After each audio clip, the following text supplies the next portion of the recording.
Seminar for those who are new to the CTBH platform. I would like to briefly dwell upon who we are and what are our objectives through a small glimpse of our organization and its past activities. The Council on Tall Buildings and Urban Habitat is an international body in the field of tall buildings and sustainable urban design. A non-profit organization based in the city of Chicago, the CTBUH announces the title of the world's tallest building and is widely considered to be an authority on the official heights of tall buildings. The council was founded in 1969, 53 years ago. Its stated mission is to study and report on all aspects of the planning, design and construction of tall buildings and be an authentic resource of large data and information on tall buildings and future cities for professionals. CTBUH maintains an extensive database named the Skyscraper Center. It's available online to anybody. Of the tallest buildings in the world, organized by various categories, and it has a free access to anyone. Buildings under construction are also included. Even you can go and register your building, and there is a cooling period of 3 days in which the CTBUH verifies the data submitted, and if it is authentic, your building can be on that portal. That Skyscraper Center, the name of the portal is updated daily with detailed information, images, data and news. CTBUH also produces an annual list of 10 tallest buildings completed in that particular year.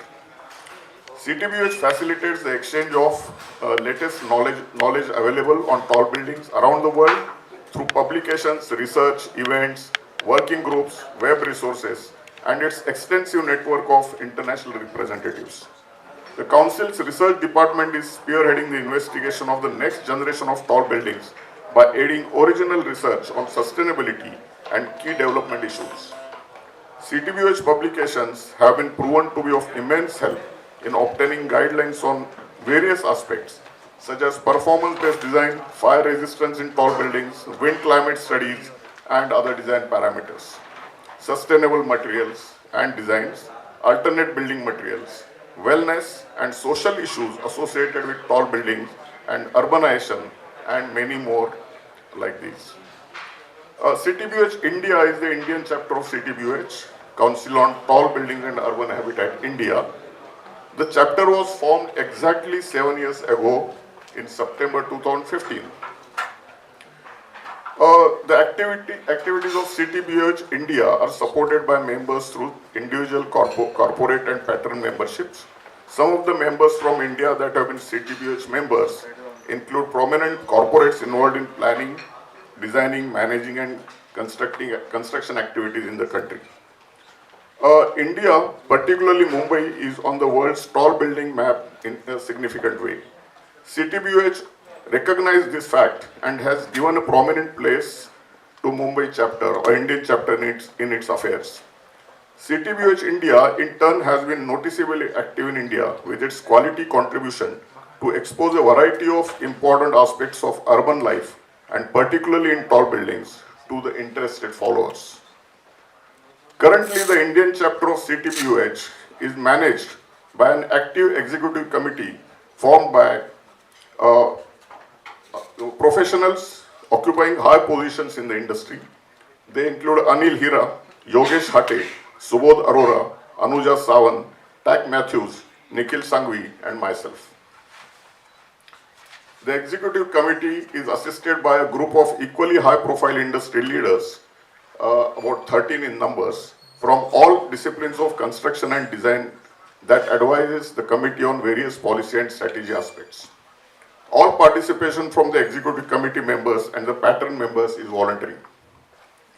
In the past, CTBUH India has brought many interesting interactions from Indian and international industry experts to its followers. So far, more than 30 knowledge-sharing events have been conducted by CTBUH India since its inception. A major initiative undertaken is facilitation of direct interaction between the industry and students by way of on-campus seminars, site visits, workshops and competitions. There has been a tremendous response from the academic institutes and such events have become an annual feature. Both the students and the CTBUH India members volunteering to contribute to this initiative eagerly look out for these opportunities year after year. CTBUH India was quite active during the lockdown period as well, with its webinars and online interview series to take the programs to the living rooms of the followers. The sessions were enormously popular and the online attendance was swelling by each seminar. A comforting hand was extended by CTBUH India during the crisis of migrant food workers locked in the city. Quality food was distributed by the organization with the help of family members and friends of CTBUH supporters at many construction sites. CTBUH India is an organization promoting the theme of multidisciplinary aspect of the built environment. In order to bring special knowledge to its followers, it seeks collaboration with other specialist organizations engaged in knowledge sharing. There have been a few collaborations with other such organizations. ISHRE, FSAI, IDAC are some of them. CTBUH India has successfully partnered with them by holding joint events as well as by providing experts to participate in their programs. We are going to witness another handshake today with IGBC.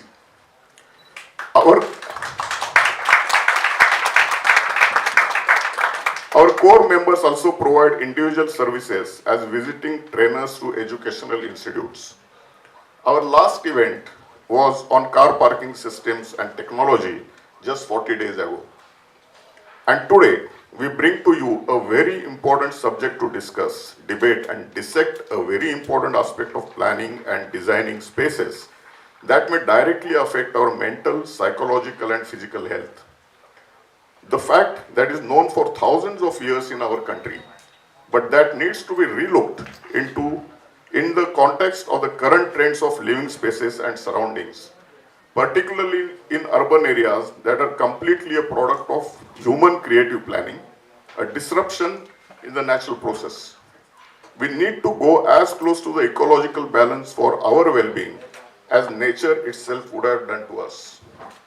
Let us move to the next program. Thank you very much.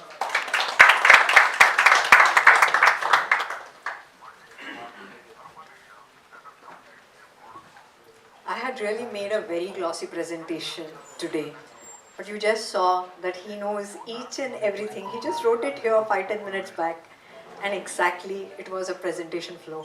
So that's what the great health is all about, which is a brain health. And Girish, I'm really overwhelmed the way in which you carried the entire presentation. So I just want to give you a little background at how this well-being came to us.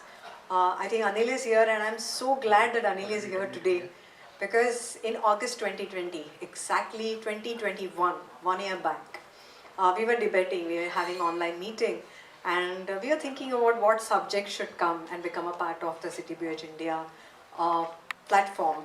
And that time it was one elaborate email which was wrote by Anil and which was describing quite a bit of future topics, and one of the topic was well-being.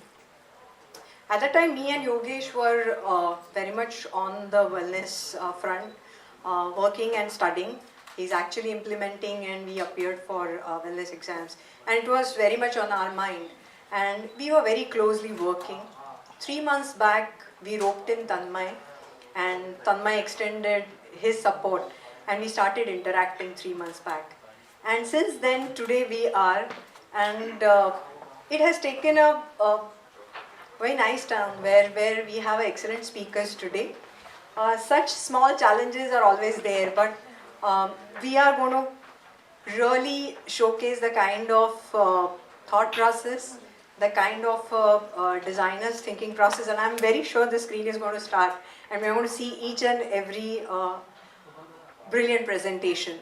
So as I said that just looking at the situation, we are going to start with the panel discussion first. And let me introduce the panel. Again, I don't have the CVs by heart, but each and every speaker or the presenter coming here is a stalwart by himself. So first, I'm going to call Tanmay. Sorry? Oh yeah, I can. That's nice.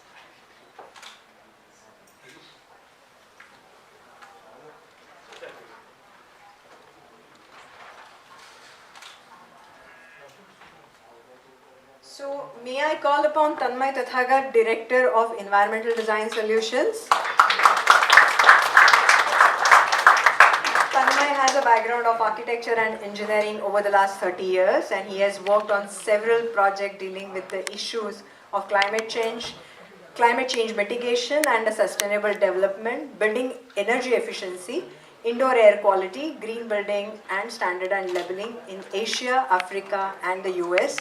Tanmay, I can go on reading it and it would take another 15 minutes. So welcome to you. The next panelist, which I'm going to call,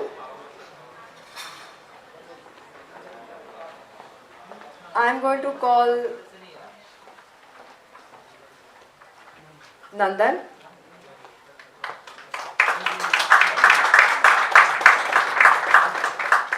Nandan is Associate Sustainability Engineer from Bureau Happold. Nandan is a mechanical engineer and has an international accredited MBA with project focus on the sustainability. He is experienced in the design, construction and operational aspect of the built environment. Nandan has been more than 15 years of built environment sector experience in the UAE and wider GCC region. Again, Nandan, it's a brilliant CV and welcome to you. On such a short notice, you fly down from Dubai and thank you so much. He has landed 2:30 a.m. in the morning. Okay, now let me call Karthikeyan.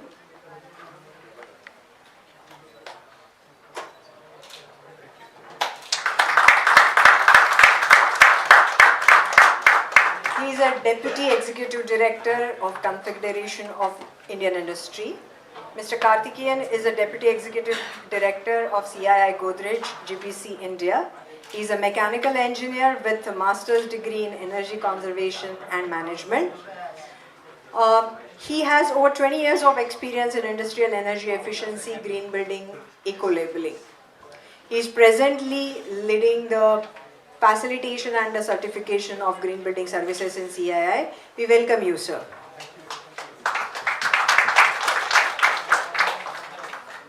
Now, next panelist is Sumesh Nair. Sumesh is Deputy General Manager, Godrej Green Building Consultancy and Energy Management. Mr. Sumesh Nair holds a Bachelor in Engineering Electrical degree and Postgraduate Diploma in Marketing Management from Mumbai University. He is a lead and IGBC accredited professional, BE Certified Engineer Manager, Griha Trainer and ECBC Certified Master Trainer. We welcome you, Sumesh.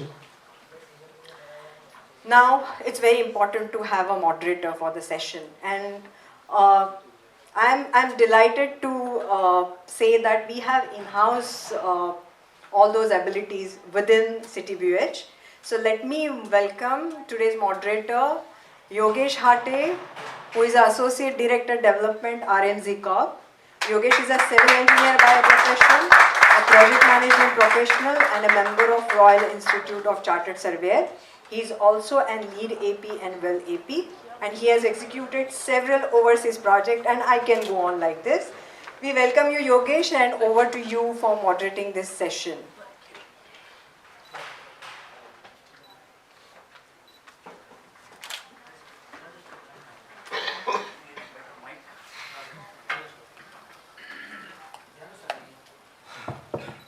Thank you, Anuja, for the excellent introduction. Probably we couldn't do justice to all the distinguished guests today because we didn't have their CVs projected on the screen. We should have that up and running shortly.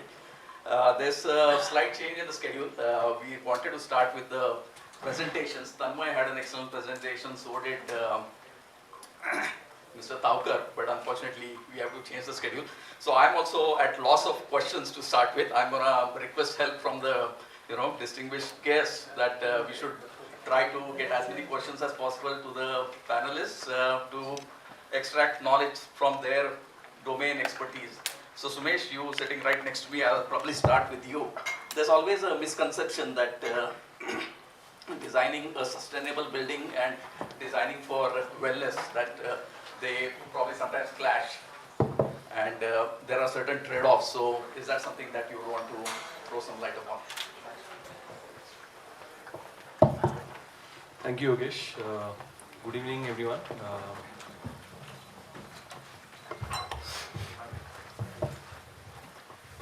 I think for a long time in my career, I've been practicing sustainable design. That's probably working on green building rating programs.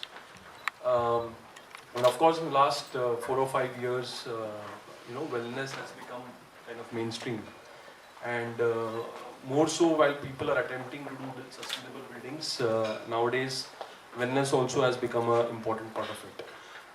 Now, while we kind of try to integrate both sustainable design as well as wellness into design development, most of the times people feel if you end up doing a sustainable design, wellness is actually kind of a subset of it. So yes, many of the criterias, like for example daylight, while it helps to kind of save energy in terms of your lighting energy, from a wellness perspective also it helps from the productivity increase and the health and well-being perspective. So of course that kind of integrates well. However, there are other areas also wherein there is kind of a trade-off. I recently came across a technical paper published under the aegis of ASHRAE, wherein there was a study done in terms of if somebody is attempting, for example, a well certification, then what happens to the energy consumption of the building? Does it help the energy consumption to actually reduce, or does it go up? So there are of course certain aspects when it comes to wellness, like for example, fresh air. In sustainability ratings also it talks about complying to the fresh air requirements to an extent. When you talk about wellness, you talk about providing more fresh air. Right? When you provide more fresh air, we all know what happens to the energy. Of course, it goes up. So there's a trade-off there, which we need to address. How much is enough is something which we need to ask ourselves there. Uh, uh, we also talk about a lot of filtration when it comes to wellness aspect. The kind of filtrations like we were used to terminologies like MERV, which basically is which basically signifies what kind of filtration levels you have. So wellness rating programs actually will ask you to go up on the MERV levels of filtration, moving up from MERV 13 to what we were associated with the LEED certification or the IGBC certification. Now we are talking about MERV 14, 15 and 16. So in that sense, what happens is basically pressure drop on the AHUs and the energy consumption starts going up. We're also talking about UV-GI filtration in UV-GI lamps within the AHUs to kind of take care of the bacteria and all that stuff. Again, there is an energy consumption which tends to go up in that aspect. So these are certain MEP interventions which, from a wellness perspective, while it helps, but from an energy perspective, it tends to kind of, increase the energy consumption of the building. So this technical paper which I was referring to, it said if you take feature by feature, there are chances that you can have a 9% energy penalty to an 11% savings in energy. So that's the swing. If you look at, including the wellness features in the sustainability design. So that was the finding in the technical paper. So the answer to that is, of course, certain criterias, you're doing a sustainable design will work well with wellness. However, in certain places, like especially the MEP, the energy will tend to go up. So there's a trade-off which comes in there. Tanmay, I would like to come to you next. Would you agree with Sumesh? I mean, we've always heard about synergies between, a sustainable design and a well design. Trade-off is something we are now encountering as we are getting deeper into the wellness program. So how would you look at this? I think it's a simple question of what is your baseline. If you've already, if you look at a building which is not the best environment from a health and well-being perspective, that's the basic function of a building, to provide shelter, to provide comfort, to enhance the quality of life. And if a building is doing otherwise, then of course there will be a cost associated with increasing the performance or getting it to a certain level.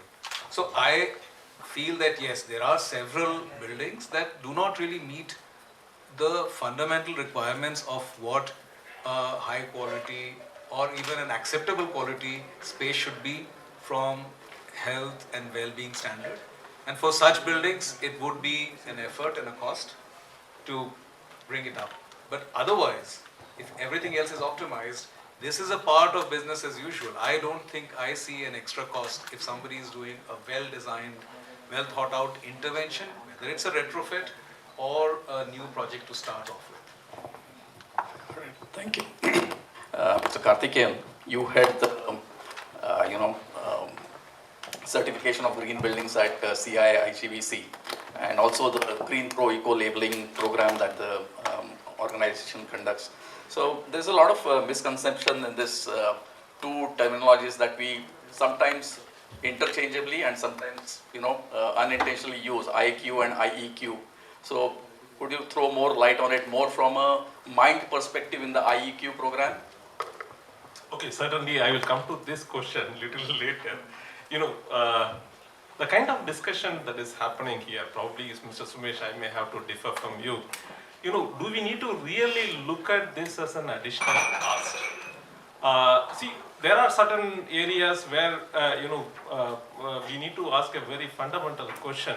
Okay, can we compromise on the excess air, or the oxygen level, or the indoor environment quality, can we compromise on this and then look at the energy efficiency? The fundamental question is, the ultimate building has to be the human-centric, isn't it? So, leaving that human-centric approach and then start focusing on energy efficiency is something in IGBC, obviously we don't encourage. That is one part. The second part, of course, I need to necessarily agree with Tanmay. Yes, you cannot take up this with, a not so good building and then start saying, okay, if I have to introduce fresh air here, I need to put additional cost. If I have to improve the indoor environment quality, or I need to bring in more daylight here, I need to put additional cost. That is not actually additional cost, that is a fundamental requirement again. So this part, I think there is a need for a complete mind change, the mindset, and we need to make it more from the point of view of human-centric approach, design the building, and then start looking at, okay, is there an additional cost? So that is the way I would request you to look at. That is point number one. The second point, of course, this indoor environment quality and the indoor air quality. Many a times we use it as a common terminology.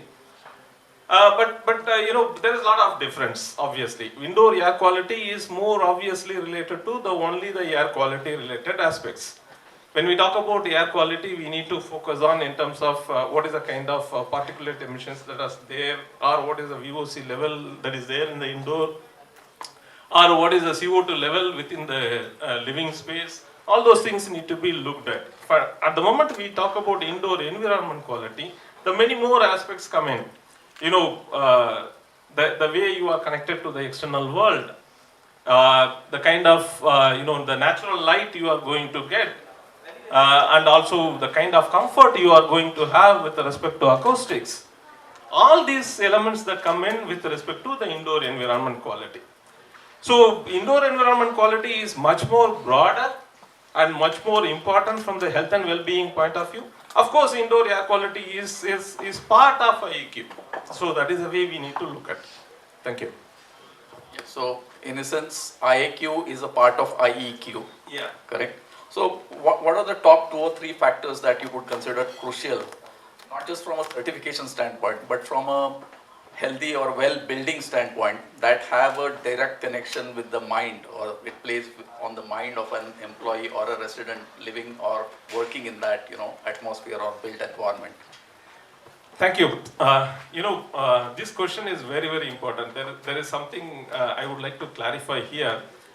Quite often we confuse between this well rating and then IGBC health and well-being rating. These two are completely different. I would request you to look at IGBC health and well-being. This IGBC health and well-being, it has been designed more from the point of view of the human-centric approach.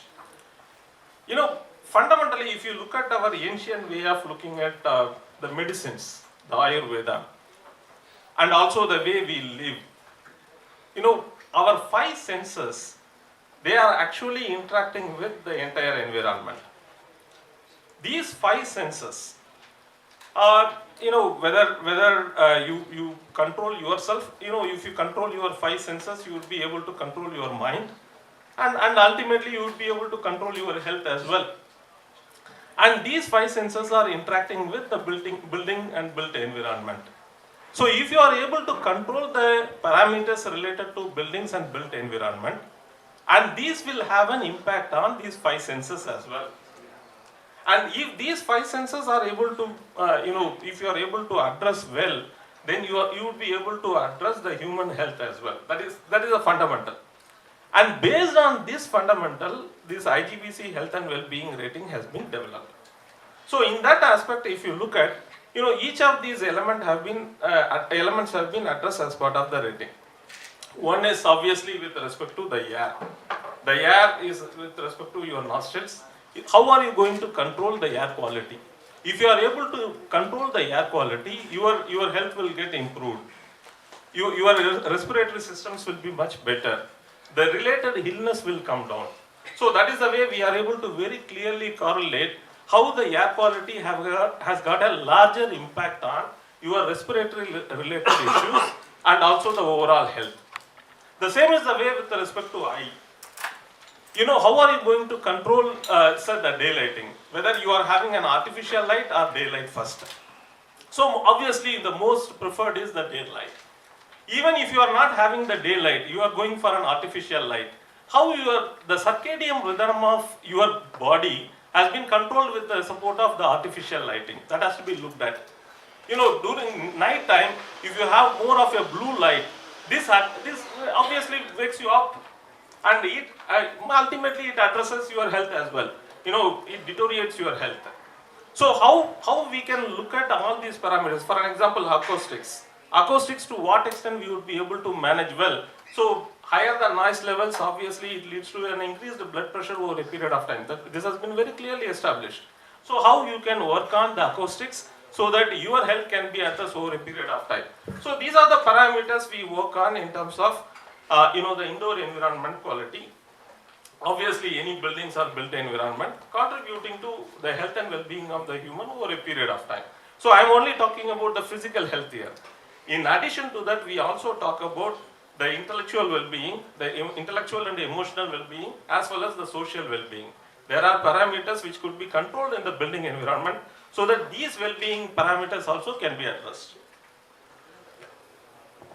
Great, thank you. I now recalled while you were speaking on this topic about one of the slides you had in your presentation when he talks about the cost of a commercial building, wherein you had mentioned probably 1% was the electrical consumption, 9% was the rental cost. So that combines to 10%, and the balance 90% is the cost of the human force actually. Absolutely, that is in case of a commercial building. In case of a commercial building, right. So if you are able to improve the health and well-being of your employees, your productivity will significantly improve, and ultimately it contributes to your business. That is the fundamental.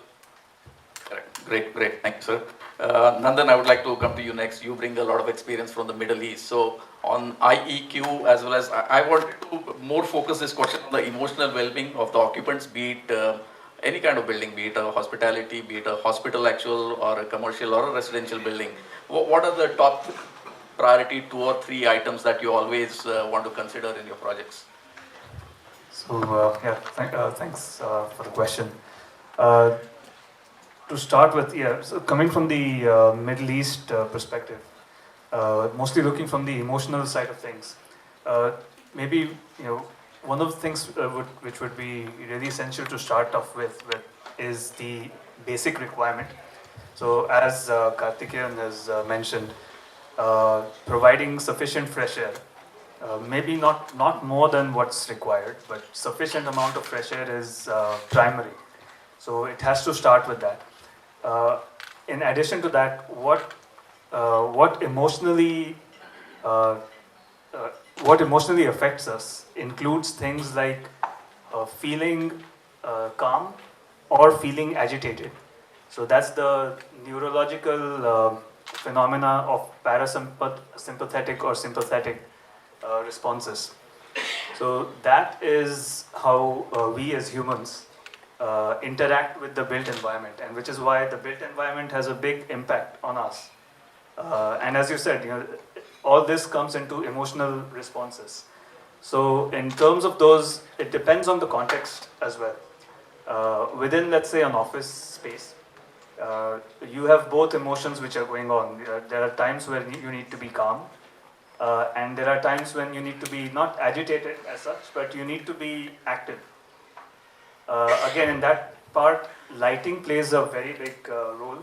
As Mr. Karthikeyan mentioned, again, the circadian lighting is a big has a big role to play over there.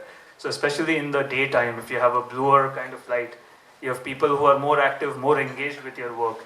As you go towards the evening time, if the lighting remains blue or white, that seems to have a bit of a negative, agitative response on people.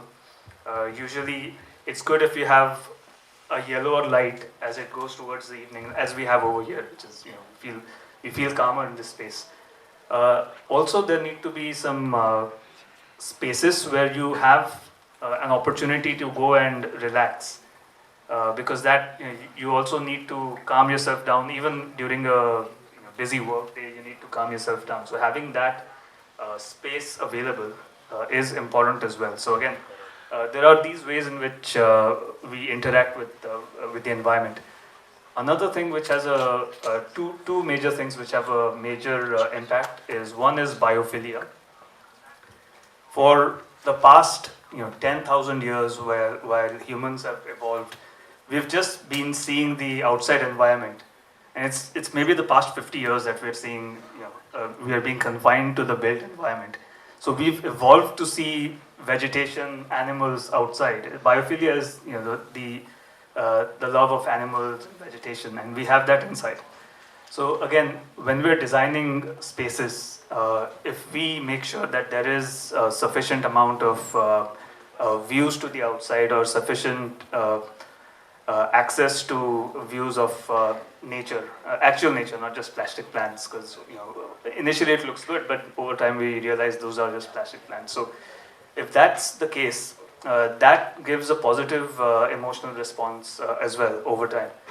There was actually a study which was carried out in 1980s over hospital patients, and it might seem unethical right now, but there was a few hospital patients who were kept in rooms with no views, and there were few patients with similar conditions who were kept in rooms with views to the outside, so they could see outside, they could see the nature and stuff, and they actually measured their rates of recovery. And what they found was, the ones who had views to the outside, and you see where I'm going actually, but they not only got better sooner, but they stayed better for a longer time. So they did not have to come back to the hospital as compared to the other control group. So biophilia, it seems to have a big effect. And the third point is, again, in line with what Mr. Karthikeyan said, the acoustics plays a big role. We may not immediately notice it, but over time it builds up blood pressure. It gives a negative emotional response as well. So the feeling of agitation, if you have too much sound going around, that is another very real thing. It's a very personal thing as well. So where I live, I used to have a chiller right above my building, and at night especially, you would have the chiller sound, and I just wouldn't have any sleep. And I'm generally a calm guy, but I felt myself getting more and more agitated. So very personal experience of a very real emotional response. We got it fixed, of course. We had to speak to the building people. But again, we feel that these are intangible because we don't perceive it straight away. But if we actually do measure it through, let's say, an instrument, and if we see a higher sound level, let's say above 45 dB, 45 decibels, for a short time we can sustain it. But if it goes on over a long time, if it's chronic, then actual physical ailments start happening to us. So the few important points to keep in mind. Wellness is a very real part of how we interact with the environment. Thanks, Nandan. Tanmay, I would like to come back to you. Mr. Karthikeyan spoke about human-centric design, and when we talk about that, we speak about comfort, and the biggest factor thereof is HVAC. Um, we have been prescribed ASHRAE 55 2000, and we've been designing according to it. So has there been any dialogue between, let's say you're a big part of IGBC, you are a USGBC fellow, and ASHRAE or ISHRAE here in the local context on this 23 plus minus 1 degree centigrade? Does that really apply to us, and is there a possibility that we could, raise it? I'm pretty sure you're working in that field and you would have more to, talk about it. There has been a lot of work, even ASHRAE has done work now on looking at what is called the adaptive thermal comfort standards. So that in a way responds to what we've been discussing so far, that our bodies respond to the diurnal changes, seasonal changes, and therefore the level of comfort in a free-flowing state would change. Now, that free-flowing state is very important. That means if you're living in a natural environment, then your body's response changes. But if you're in a conditioned space, then it doesn't. So then the seasons and the days really don't affect us, and affect us in a way that our thermal expectation of thermal comfort doesn't change. It stays what it is. So in that case, if you're designing for buildings that are sealed, air conditioned, and for providing an expected level of comfort with no human intervention, I'm not able to open a window or change things, then unfortunately you're stuck with a standard that is not responsive to the outside, because that is how actually our bodies also respond. So it comes back to the same, it's an old quote. Winston Churchill said that, we shape our buildings, and then the rest of our lives the buildings shape us. We have put ourselves in a system where now our thermal responses are to the air-conditioned environment, and therefore that standard, with some adjustment, still is good enough to continue. I mean, of course, there are changes which are cultural, which are regional, that even ASHRAE, ISHRAE, they all accept, and therefore this, if you look at the design briefs for today's buildings, nobody is saying 22 or 23. They are asking the MEP designers, HVAC designers to create buildings that could respond to a variety of thermal comfort expectations. I might like 25 and you might like 23. My system needs to be flexible to provide that. Now that's where. But the real response needs to be that, can we not create buildings that take advantage of this changing day and night temperature, changing seasonal temperature, to do two things.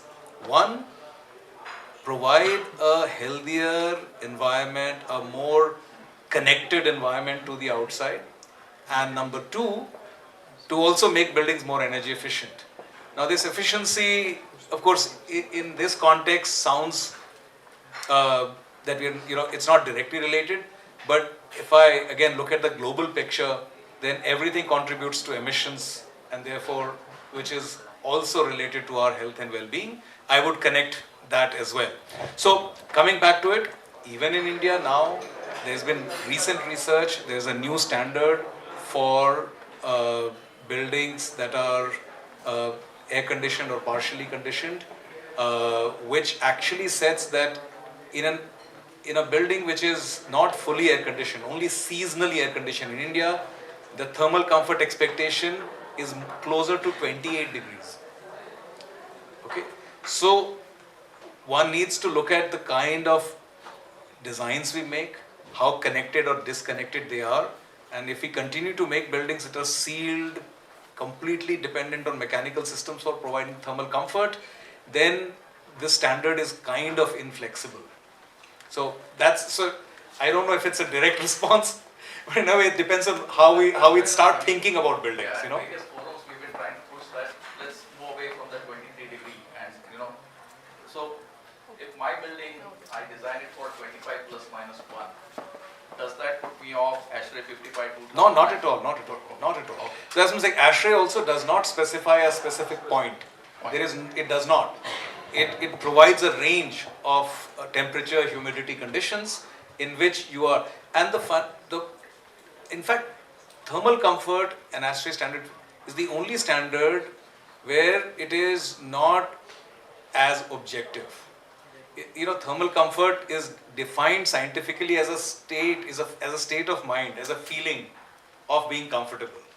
And if a certain number of people feel comfortable, then we call it comfortable. So, in that sense, that standard is very flexible. It has been interpreted badly, and it continues to be. So, Mr. Karthikeyan, you happen to work out of a net zero energy building, and going back to the thermal comfort part of it, do you want to, explain the design interventions that you had initially for the HVAC controls that you have? Yeah, I think this is a very important question, sir. From a thermal comfort point of view, obviously, initially Sumesh has mentioned, there is a tendency for increase in energy consumption. There is no difference of opinion with respect to the increase in energy consumption. But the question is, again, even if you are going for net zero energy, there is a lot of effort involved in it in terms of improving energy efficiency as well as introducing renewable energy. Do you want to still, compromise on the thermal comfort? No questions in terms of the compromise. You need to necessarily meet the comfort levels and then start working on in terms of improving energy efficiency and then meeting the rest of the energy requirement through the renewable energy sources. So when we are looking at the net zero energy as well, your fundamental requirements should never be compromised. And then you start looking at whether you are going towards net zero energy or net zero carbon that need to be taken care of.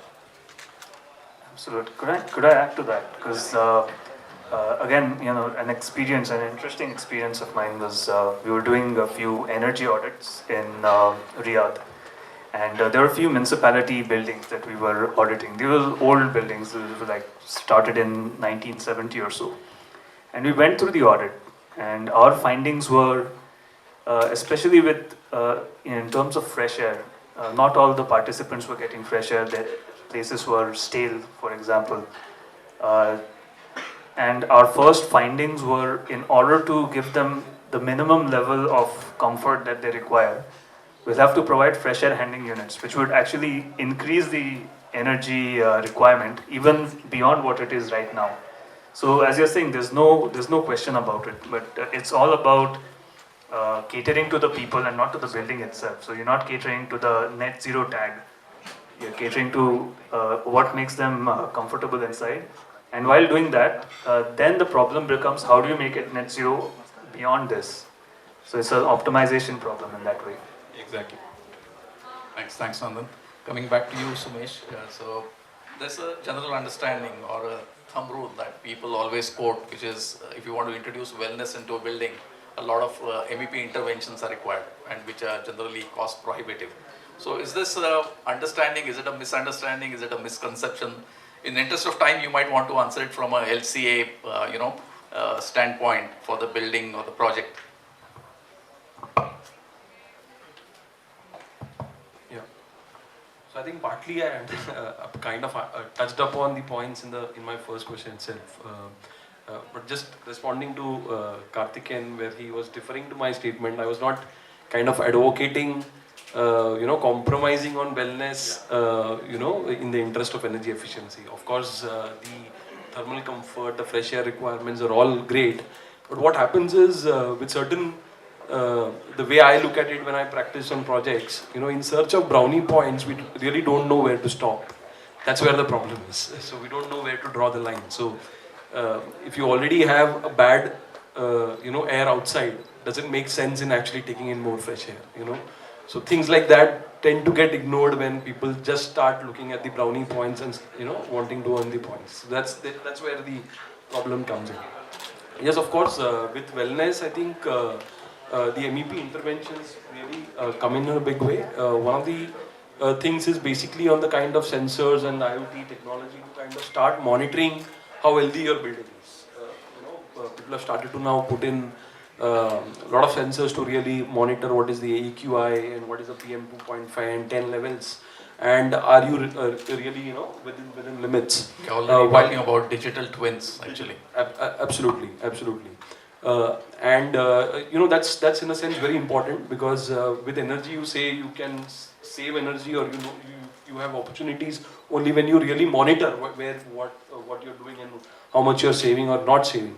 So similarly on the wellness front also, I think that is important to really understand at what levels your building are operating, and then eventually after a period of time, if things start going wrong, you really know where the problem is and you're able to address it. So that is one intervention which is really coming in. So I'm seeing not only existing buildings going for it, even the new buildings incorporating, you know, IQ sensors in the design itself. So that's something which is really coming in. With COVID, I saw a lot of buildings retrofitting their entire AHU systems in terms of augmented filtration, going for UV-GI lamps and all of that. So that's kind of another MEP intervention which is coming up in a big way. Coming to lighting, I think we already touched upon circadian lighting. I don't want to get into the cost front, but then of course, and I read somewhere that, you know, while the benefits of that have really not been kind of tested and proven, but there is of course a theory behind it in terms of the melatonin level, which is kind of linked to the circadian lighting. So there is a strong theory behind it, but in terms of real case studies of really productive improvements, we really have not got there. But that's something which is coming in a big way in terms of circadian lighting implementation on projects. So yeah, these are the kind of MEP interventions which are coming in, and as I said earlier, we need to know, you know, for our specific case, what is important, the kind of location where we are, the outdoor air levels, how they are, and then choose the right technology for the building. And just because a rating system tells you to do it that way, it's not necessary that, you know, everything will work in your building. So knowing what specific intervention is required in a specific building that you're doing is more important. Yeah. Tanmay, I believe you're nodding your head. You have something to add. I'll take your comments and then the last question for Nandan before we move on to the next session. No, I agree. All the things that you have. I mean, the rating system also evolve when they respond to how systems are and how our priorities are, and a common baseline of how things are. And we have to respond, whether it's thermal comfort, filtration, air. But one important part, which, you know, I wanted to talk about in my presentation, or that if I look at, there are certain factors, of course, all health and well-being factors. If we prioritize, there have been studies, empirical studies that say the number one thing that affect, let's say, in a workspace or in a home, is related to your other things that are not related to the building. So if it's your work satisfaction, you know, if I just looked at temperature and lighting, maybe somebody working in a factory or somebody working a soldier on the border will never, but the sense of satisfaction of what you're doing is usually the number one thing that determines your health and well-being. But if I look at factors that a building affects, if I especially look at, let's say, an office space, I have never worked in these really large buildings that dominate our cities now. But what does everyone look for in an office building today? For being happy, for feeling of being sort of on top of things. It's a corner office. So why do we want a corner office? Views, daylight, the feeling of that, you know, you actually have started associating that directly with, I would say, power in a way, but being on top of things, being where you need to be. Why can't we design offices today where everyone has a corner office? If it has created, our buildings have created a disparity where that has a normal thing, which is a view and daylighting, has become a premium, which is something that we all aspire for and fight for. So that is where fundamentally the design has to reflect, and these are all things that don't cost anything, right? So I would rate natural light, connectivity to the outside, views or whatever, as the two primary things. The next thing, of course, is indoor air quality, health. I mean, if there's mold and things and dampness, and it'll be not enough oxygen has to be taken care of. And the last thing in that, the top three things would be uh, thermal comfort, which is uh, adjustable to what my expectations are. And that's where, when you talked about design, 23, 24, 25 really do not matter. If it's 23, it'll still be uncomfortable for 20% of the people. If it's 25, still 20% of the people will not be comfortable, right? So it's about how it is designed to cater to the variations in our expectations and thermal sensations. Men, women, health conditions, age, everything. So therefore, a good design for MEP which caters to health and well-being will be more adaptable, more than having a temperature set point of this or that. So that's what I just wanted to summarize, sort of these thoughts that have been coming out on how I would look at it from a design perspective. True. Thank you. Thanks a lot, Tanmay. So before we move on On to that the point, I think 6-7 years back when we looked at buildings, generally the senior management used to occupy all the corner offices, as you said. But I think now the things are changing. The poor executives are But also. still, someone has to occupy that space which is dark and dead. Like, why? True. Just coming to that, so I couldn't help myself, but it's such a true thing, and uh, while looking from the Middle East context, the kind of buildings we have there, mostly in those tall buildings, is the European style glass buildings, which do provide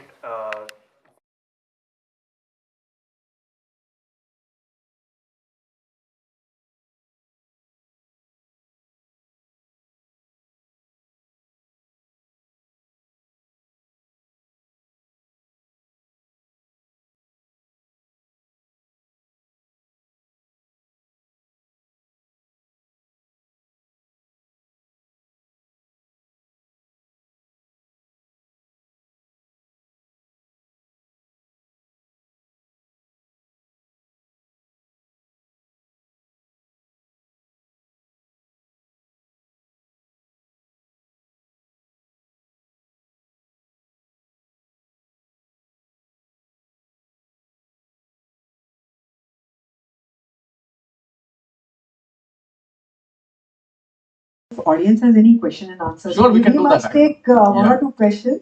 Yeah, please. Yeah. So I think the mic. Shabir. K. Jacob.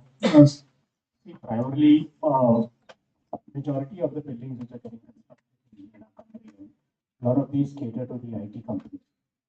And the nature of business of IT, people working in there, they require a certain amount of thermal comfort and daylight use.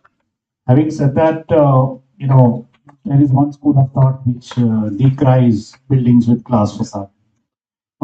Personally, having been in the construction business since 1989, I have found that when people do work with glass, in buildings with glass, which provide daylight views, they definitely help in more productivity and a feeling of well-being for the people working. We do have data which we have collected for the last 5 to 10 years which corroborate that.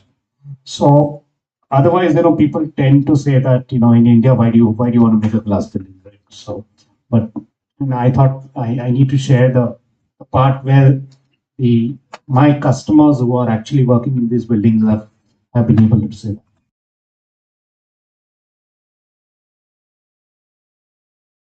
Well, no, I'm just saying that.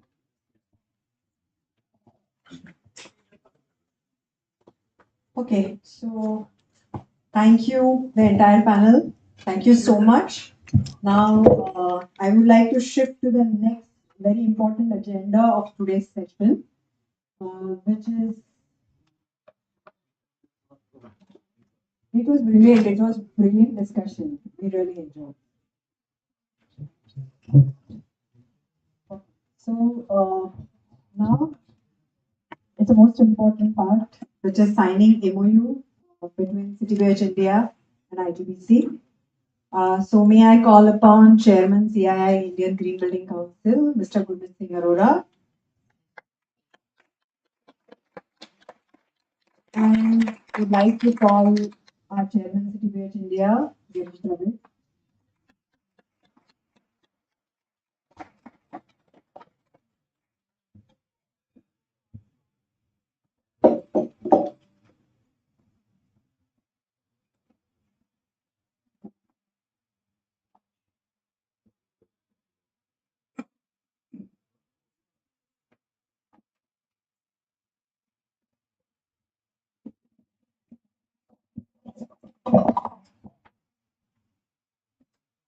We are signing this document.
This round of applause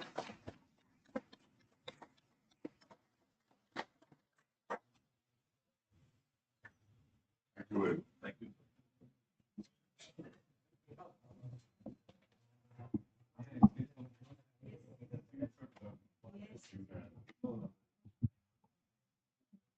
Uh, Can you hear me, ladies and gentlemen? Can I sit down? I have a catch in the back and not able to stand. I'm sorry, if you don't mind, sir. Now, there are 8 facets to wellness. What we were discussing currently is the wellness inside a built environment.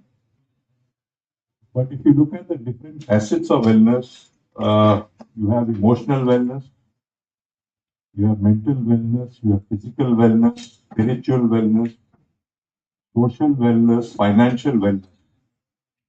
But what is the most important wellness of these 8 facets of wellness? Can anybody tell me here?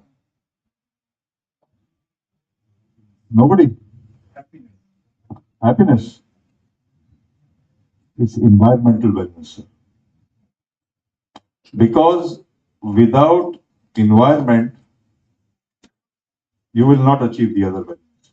None of the other wellness can be achieved if your environment is not clean, if your environment is not well. So whether it's your air you breathe, like Tanmay said, or somebody said that if the air outside is dirty, I mean, what will you bring in fresh air? You have to first filter it, right? So whether it's your air, your water, which is depleting in our country, the earth you live on, the sun's rays, and this global warming that is taking place, unless you do not take care of Jal, Vayu, Agni, Akash, and Dharti, all the other wellness is used. And therefore, ladies and gentlemen, what we at IGBC do, we are now only the second largest green building council in the world, but we have 90% plus market share in India. You have Griha, you have USGBC, you have GEM. We are currently at 92% and we have very high ambitions. We are right now at 830 crore square feet of green footprint under IGBC. And on the 20th of October, we hope, we are still calculating whether we can cut a 9 billion cake. We cut a billion cake every year, so we are still recalculating. But now a lot of cities are going green. The Pune Municipal Corporation is already submitted their assessments. The Navi Mumbai, we are going to sign up very soon. Thana, Lots of Panvel. Hitesh, you're here. There he is. Right? You've gone right back, huh, Hitesh? The bad boys are sit at the back. Anyway, basically, if you look at software centers, we have enough data to prove that there is a productivity increase of about 20 to 25%. If you look at the hospitals, like you look at the Koinur Hospital with architect Sandeep Shikre had done, there's a faster recovery rate of 15%. So green buildings not only make intangible sense. Today, we started with our first headquarters, which is now a energy positive building, which costed us 18% more. But trust me, green buildings cost less than normal buildings. You may not believe what I'm telling you today. We have 5,300 products under the Green Products Rating System. For example, when we started propagating waterless urinals, they costed 9,000 rupees each. Today, they cost 900 each. So the cost of the products, because of the sheer volumes, monopoly of scale, have gone down. And today, if you have a certified building, because what you can measure, you can monitor. If you can't measure, you cannot monitor. For example, none of you know actually what your water footprint is because you don't have a water meter in your house, right? Simple device like a water meter, and you have the guts to sing under your shower because you think you're Mohammed Rafi or Lata. And none of you have the guts to come out on your bed and sing under your shower. And we have to have people, young girls like Greta Thunberg at COP25, questioning the whole world by saying, "How dare you?" And I tell each one of you in this room, how dare you build buildings which are not certified green? And you have this girl, 14 years of age, from Tamil Nadu, Vinisha Uma Shankar, and she says, "I'm not from India. I'm a girl from Earth." And you are deciding about the future, my future, whether it will be livable, whether it will be sustainable or not. So, ladies and gentlemen, let's make today, let's vow that all buildings, I don't care which certification agency you go to, it doesn't matter to me. But can we give back to Mother Earth and can we make building only certified green? That's all I want to tell you. Thank you. Let's go green today.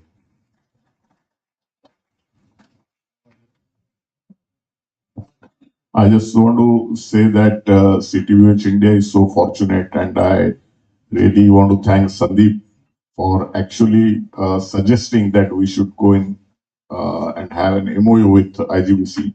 We will definitely attend at CTVH India to promote the IGBC vision and mission to all our followers who follow CTVH India in practice as well as in interest, and we'll make best of efforts. And we are really fortunate. Thank you very much. I will conclude, sir. There is a quote from a French astrophysicist, and he says, man and women also, by the way, are the most insane species. Anybody seen God here? You pray to an invisible God and destroy a visible nature, not knowing fully well that the nature you're destroying is actually the God you're praying to. तो पत्थर को पूजना बंद कर दो, पहले जल, वायु, अग्नि, आकाश और धरती को पूजा करो. Thank you.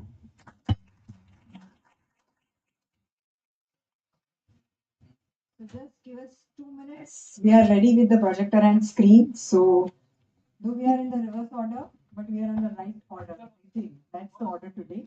So just 2 minutes.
Good afternoon.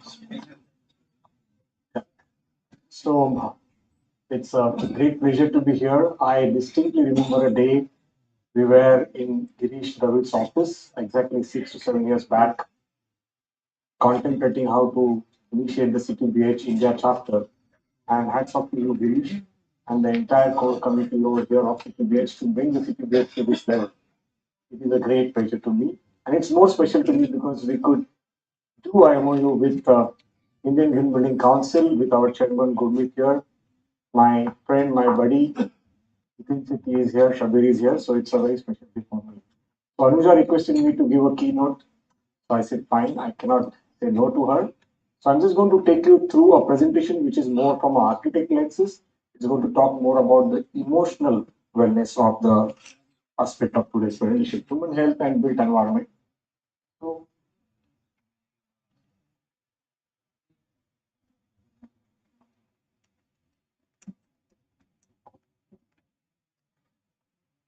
it's moving here, but it's not moving there.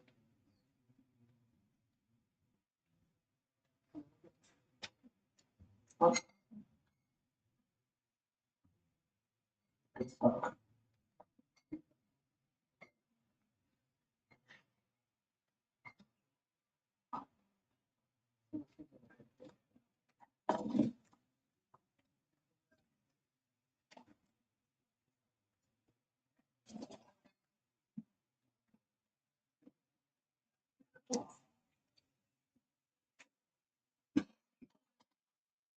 Okay. Yeah.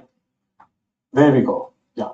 So I was trying to see the case study about how do you measure the human health. And this is our family, SSA family. I'm blessed to have a like-minded promoters with me. And we could see that in last 25 to 30 years, we have almost 36 plus marriages happening in our office. That itself, I think, is the best example or a kind of an evidence that the human health in the built environment that SSA is good. This is just on a lighter note, but that's the truth. We haven't counted this year's count, but every 10 years we have at least 10 to 12 marriages, which of course includes mine also. So architecture and beyond, we say as the tagline of our organization. And while doing an architecture practice, there is much that rests into that beyond. And I'm going to talk about that beyond with all of you today. So quest, all of you will agree that architecture profession is a quest. We were in college, we were having always a question. After so many years of practice, this continuous learning process and being in that quest has never ended. Because architecture is not static, architecture is very dynamic. That's why it's very beautiful. It always gives you a new challenges, you resolve them, again it unfolds in new challenges. So when we talk about that, one of the most important aspects, which Tanmay also spoke, Karthikeyan spoke, in fact, every panelist spoke here.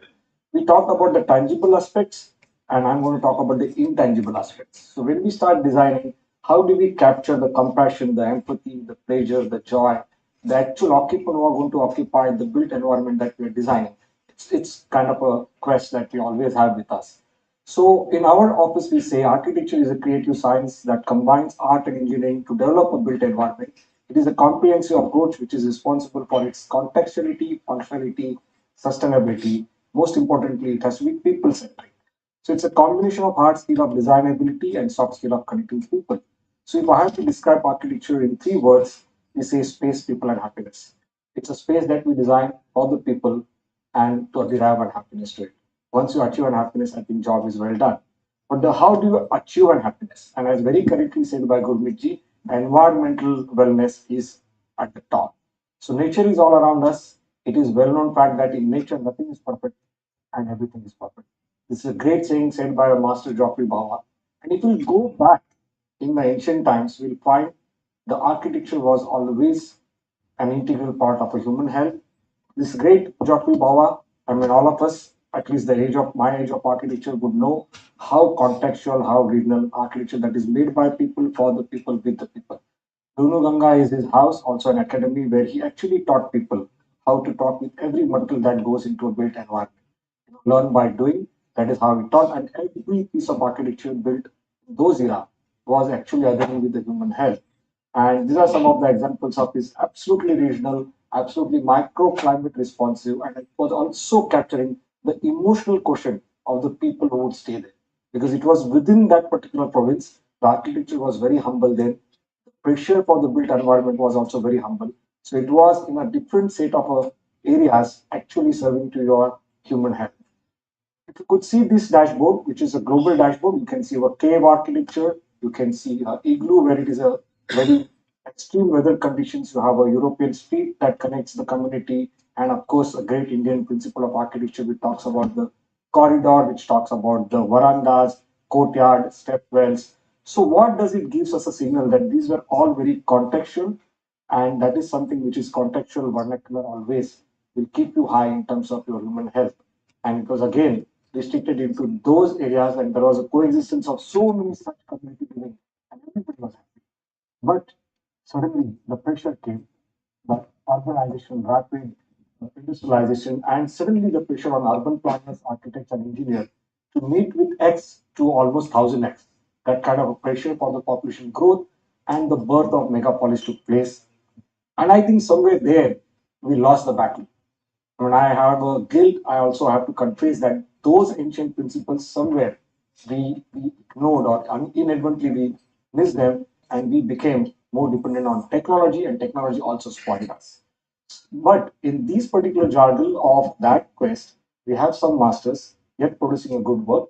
This is a beautiful Guggenheim Museum. That's a stage by Master Roy. The thought here that museum people come to see the exhibit. Why it has to be divided into a different stack of one floor above other? Why it can't be a seamless space where people can meander and actually have a complete engagement with the exhibits? So whenever you go to the Guggenheim, you not realize when you begin your journey from the ground floor, and by the time you are looking at the exhibit, you are on the top floor.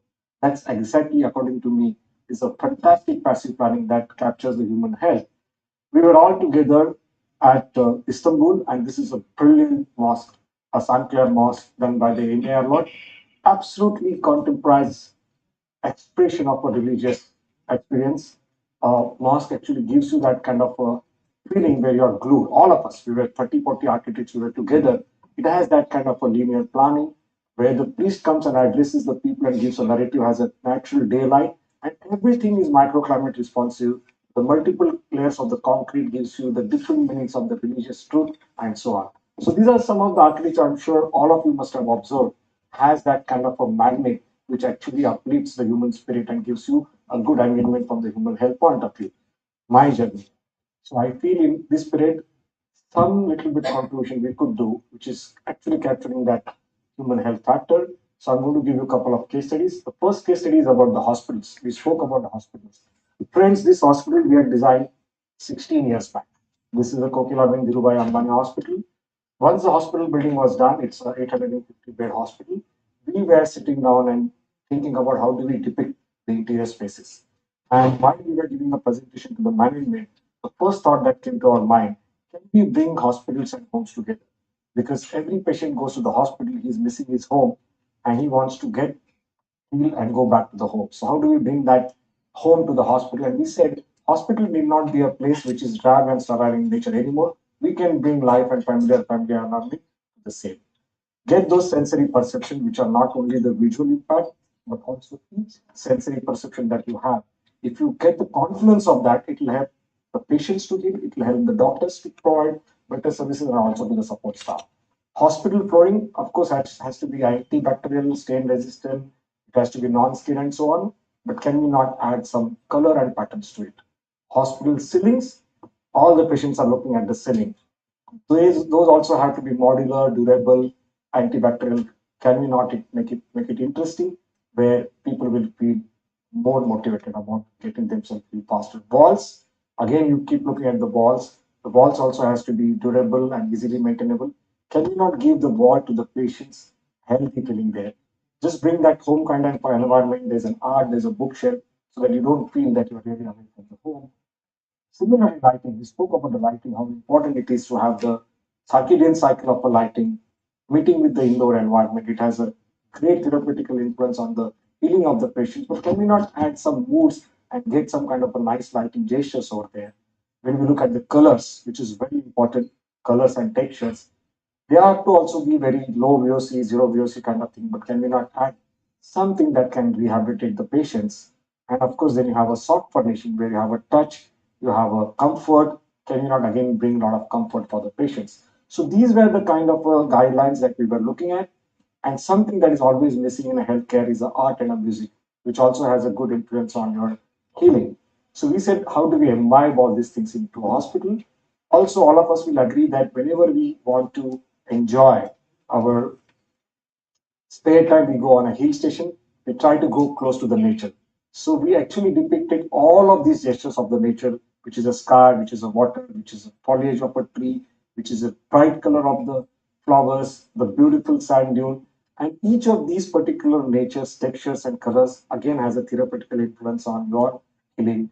And we actually went and deep dived with some good experts and grouped them into a different kind of a color palette and a textual palette. What happens in the inpatient ward, what happens in a hospitality of the healthcare outpatient operational theaters, and deep dive in science of each and every of these colors and textures were captured. And then we started imbibing that into each floor. So this is a ground floor of the hospital where we have the reception, we have the concierge, we have a billing registration, which is in a pastel shade, and we could see that it actually performs much better. Besides all those parameters which we spoke about, a daylight, having a good indoor environmental quality, these were few more intangible parameters, those we had imbibed, and we actually got a very great feedback. Outpatient department, when you go to a doctor, the doctor is actually counseling you. The green color of the foliage, the olive green color of the biophilia actually has a deep influence on your counseling mind. So all of the outpatient department were in the shade of color, which is yellow ochre, yellow, lime green, and so on. And then when we went to a hardcore operation theaters, intensive care units, cath labs, we interviewed more than 20 surgeons and doctors. And surprisingly, all of them, they chose a color which is an aqua, sky blue, and something that sky reflects and the water is reflects. So it kind of soothes you down. So all of these areas were depicted with the shades of those colors. We also created kind of a panel on top when you're in a radiology, you're looking at a ceiling. It may not give you a very boring feeling and it actually gives you that kind of a rejuvenating feeling. Then this particular thought was imbibed on every floor. Each floor has a different kind of a user and different kind of an application. And carefully, these all uh, gestures were imbibed in all the floors, and the entire hospital was complete. The suite on the top floor, where there was a long stay patient, our Honorable Prime Minister Atal Bihari Vajpayee, when Amitabh Bachchan was unveiled, they were there for almost 2 to 3 months. So we were trying to get small, small gestures like the hospital did not have the boring roller blinds, but they can have a curtain, sheer curtain, main curtain, a kind of a soft furnishing. The art and artifacts could bring that particular feeling for them, and they really did not miss the home, and their healing process was quite good. Even today, we've got the people where the small children are going there. We name their wards as a Pocahontas, Lion King, instead of naming them as a 307 and 308. And there are cases when these kids are getting well, they don't want to go home. So that's kind of a kind of an influence that they have, which really makes you feel better. So the next case study is about the school, and we were blessed to have a school with American School Bombay, which is an elementary campus. This is a school for children who are below 5 years, and we spend a lot of time. Of course, something that I have to mention: all of these projects are IGBC gold rated projects. That goes without saying. In our office, irrespective of our client wanting to do it or not, we take this as our own. They are lead IGBC that can lead an IGBC. So this is an Indian school, uh, American School Bombay, which is primarily, which is exclusively for the children who are below 5 years of age. And then when we started working on it, we could understand that at that particular age, when a child comes to a school, they do not want any compartmentation. They do not want anything that will encroach on their freedom of movement. Because it's not only a brain which is trying to learn the curricular studies, but it's also their every element. They're physically, they are growing, they are understanding how to grip the things, they are understanding various other sensory perceptions. So it's very important that the environment of the school has to be very open. So this is a school where there are no classrooms, there is no compartmentation. It's a complete open office kind of open school. There are various areas, of course, for a teacher to maintain that kind of a seclusion. There are acoustic canopies. but everything there is very conducive for that child at that age. A soft flooring, bright colors around it, complete flexibility. One day the layout is X, the another day the layout is different.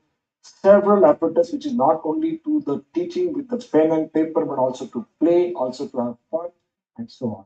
So these are the kind of ambience that we had in the school. Of course, every square foot of the school has a sky view, which is very nicely said by Nandan that you need to have a sky view so that you remain fresh, you are in connect with the nature, and 100% each habitable area in the school is daylight. And these are some of the areas where you have a soft flooring, and it changes. It's kind of a configuration as the teacher wants it to be changed. So that is something again. The ergonomics is meeting with the scale of that particular child. The acoustic is being taken care properly, and we could see there was a good result when students were coming to the school and they were enjoying it. Some of the pictures of those books. And this is actually a picture where you can see that child is absolutely free, is in a best mood to absorb all the things from their teacher, and they are into a different kind of a mood when they are learning some kind of a handicraft, they're learning some kind of a formal education, they're learning something on the digital platform and so on. So you can see even in COVID times when there was a social distancing, the same particular layout could nicely adapt the kind of requirement that they had, and after doing everything, they also have a place on the top to chill and go into a swimming pool so they can enjoy that kind of stuff over there. So that was our learning when we did a school.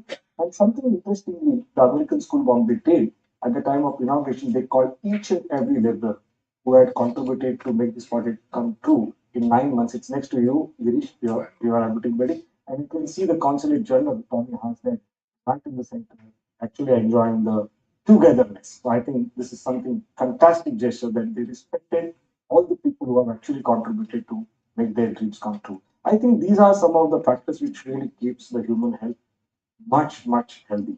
Besides all the tangible factors which we spoke about. Another project which is again to do with urban planning, and this is a very interesting project. We won the competition for BDD Charles. All the Mumbaikars would know about it. It's one of the most coveted projects.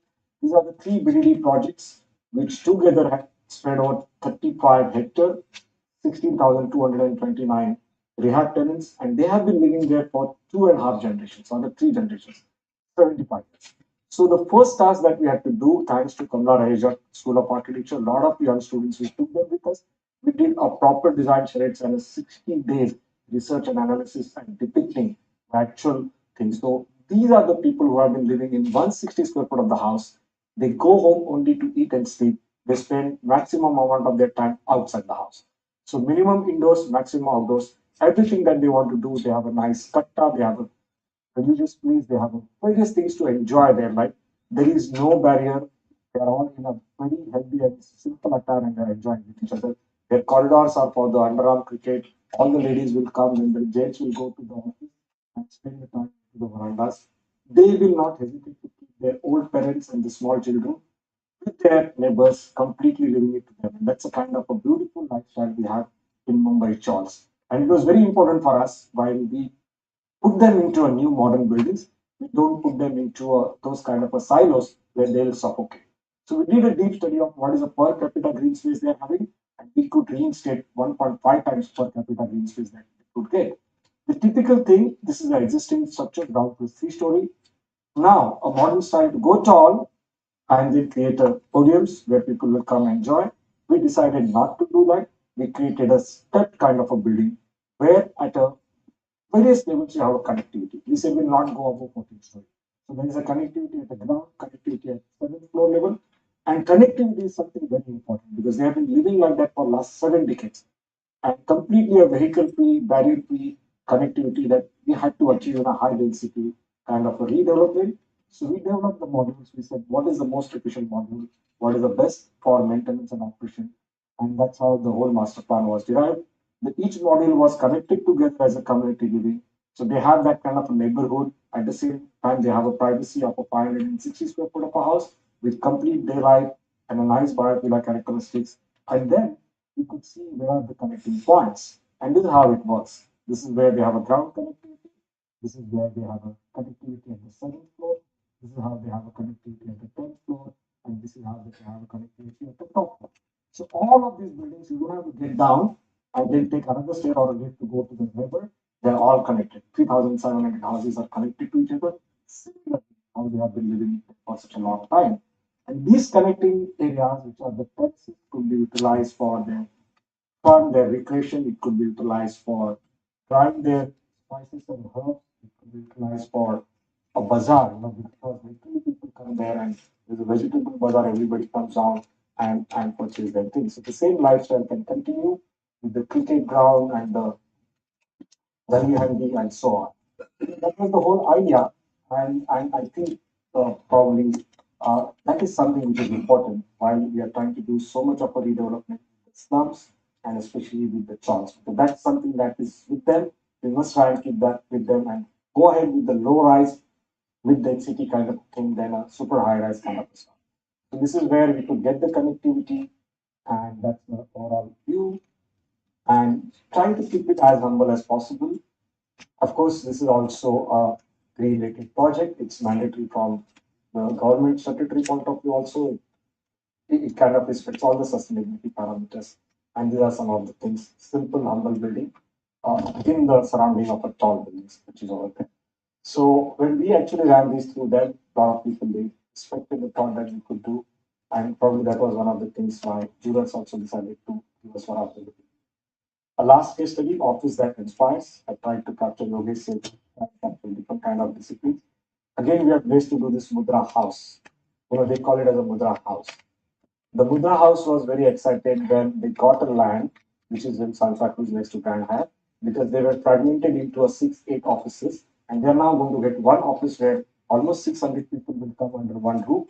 They're super excited about it. So we developed this master plan and a building which actually has a kind of a respect for an open office because they're also a bunch of creative people.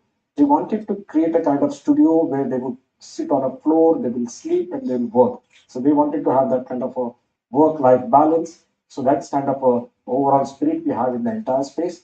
They have a deep admiration for the Indianness and Mumbai and also the vernacular architecture. So we actually identified the artisans who have come on site and they have worked. Mudra is very interesting because under one umbrella of Mudra, there are 6 to 8 different strategic business identities. So there is a Max, there is a DDB, there's an Ignite, there's a Water. So each of these strategic business identities has their own soul, has their own kind of existence. So it's like sister concerns coming together under one roof. So we thought of creating a concept of a vibrio because it's a solidified form of a broad spectrum of color, and when it comes together, it actually gives you that wow in the nature. So when we develop an architecture, we said it's one building, so let's have some binding character, and that's a canopy, which is actually a microclimate responsive canopy, which gives a self-shading device, and an atrium which goes from ground to ninth floor, which acts as a beautiful scenic iconic characteristics. It gives you that kind of a oneness, and that's the actual picture of a building, which is there, which has been quite admired. Some of the pictures of the building, and that's actually a monumental staircase, which again gives you a feeling that even if you have a different strategic business identities, they're all under one roof. As we moved ahead into an interior spaces, the overall layout actually provides you a complete private space, and we ensured that all the cabins are not admitting to the corner. We opened it up so that the entire office gets a daylight. It's not only the bosses who sits next to the corner will get the things. There's a main concierge and an area where there are 4 meeting rooms, so their clients would not come into a hardcore studio. They will go into that area and meet their clients, and that's how they'll get their privacy. And these are some of the pictures. There's a strategic identity as a water. So we could take that kind of a form which depicts their style of operation. This is rat callings, which reflects in a yellow and a charcoal black color. This is some of the picture. Entire ceiling is open ceiling. Again, it's 100% daylit kind of a complex. You can see in the daytime, none of the mechanical lights are on. They're all working on a daylight purely. This is DDB, which is in red color, dark colors in green color.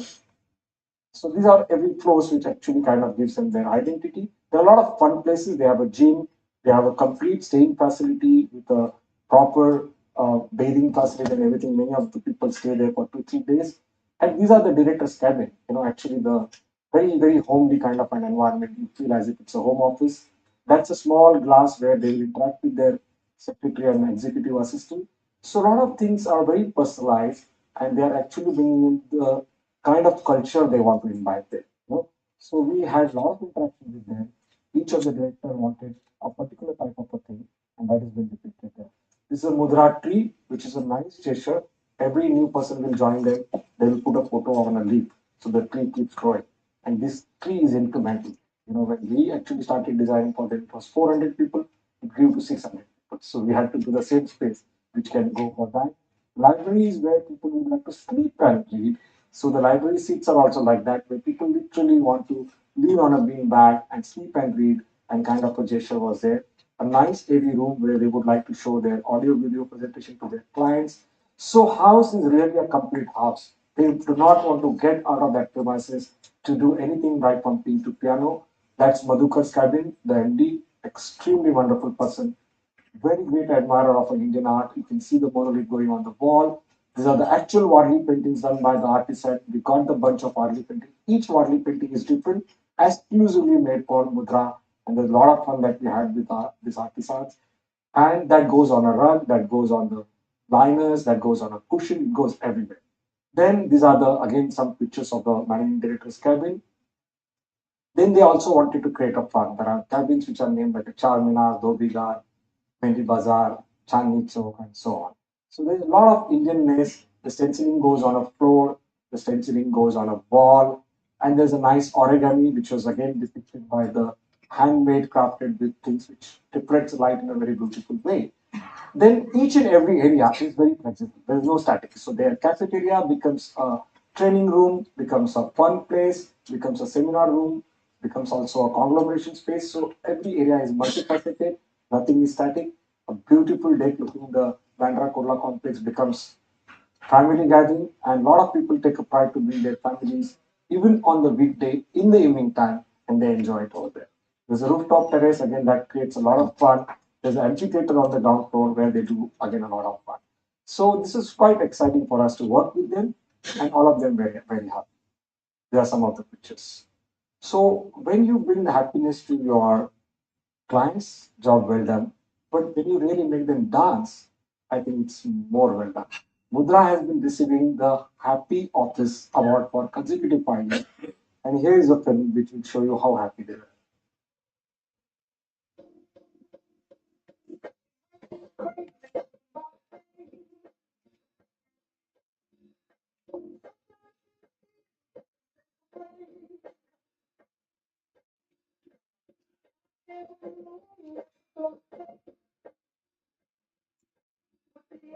They're dancing in the office.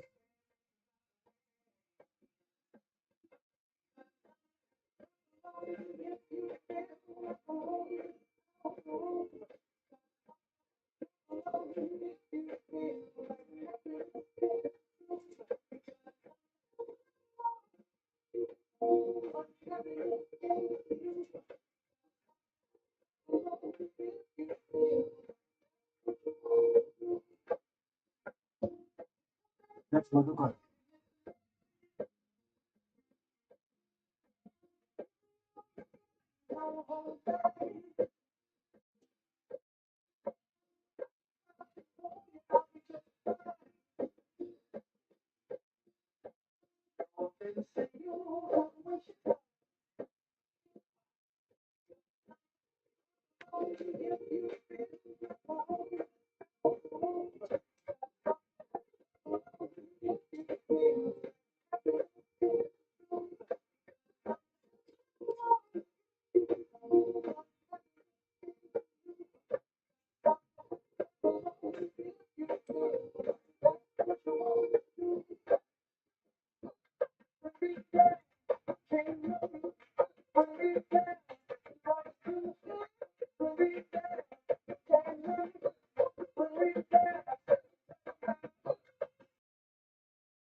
So I feel when you do this, you really accuse face people and happiness. Thank you very much for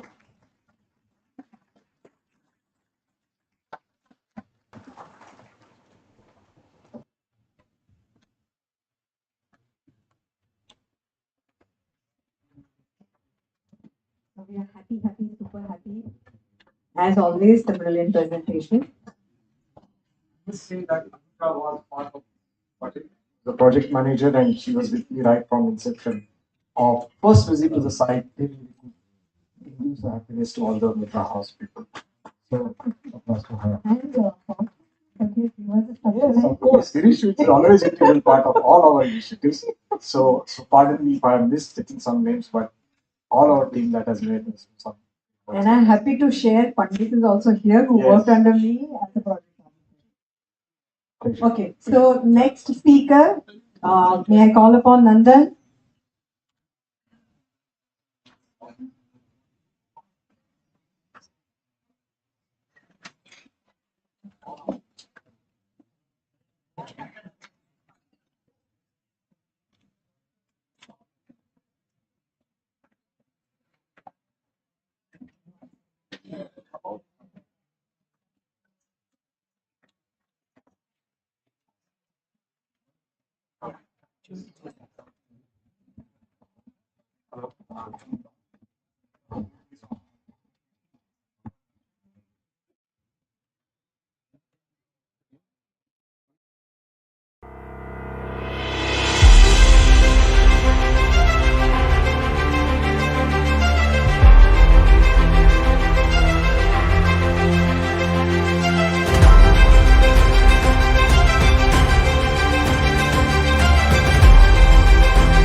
Some of the strategies, the moments that we wish to create. Then a short discussion around inclusivity and longevity and certifications. So why well-being? Again, we had this discussion in the panel as well. So if you see the upper part, uh, while building the building, the the elements of the building and the furniture and the land constitutes about 7% of the total cost of the building or of the facility over 25 years. This is especially for offices. If you look at the central part, which is the maintenance and depreciation and the energy and cleaning, that constitutes around 3%. So overall, the facilities themselves constitute about just 10% of the total cost of the facility. The majority of the cost is related to the staff, which is 90% of the cost over a 25-year life cycle, is related to the cost, which gives the importance of maintaining well-being for your staff. So, what is well-being? Just to summarize all of this text, basically it's a state of mind in which groups and individuals feel good and function effectively. And this moves beyond traditional health approaches, which traditional health approaches concentrate on fixing what's broken. So if it's not broken, don't fix it. But well-being looks at both fixing what's broken, but also promoting the positive aspects of the space. Uh, Two main kinds of well-being. One's the physical well-being and the mental well-being, as we discussed in the panel. The physical well-being basically is we've got different biological systems within ourselves. One's the musculoskeletal, the other's the cardiovascular, and the third's the circadian rhythms. And there's others as well. So there's a neurological system in there as well. These different physical systems are stimulated and also damaged by external factors. So if you're in a building, uh, you are getting stimulated by this. You're getting influenced by the building at different levels. but in some aspects, you're also getting affected negatively by them. So, which is why it is important to include things such as physical activity, good thermal comfort, humidity, and so on, uh, to improve the physical well-being. Looking at the mental well-being side of things, architecture definitely has a neurological effect on the mental state of mind. Some of the behaviors that improve mental well-being include learning, giving, being generous, having a good team spirit, and so on, connecting with people. That all improves the mental well-being of the space. So having yeah, having spaces which promote this will help.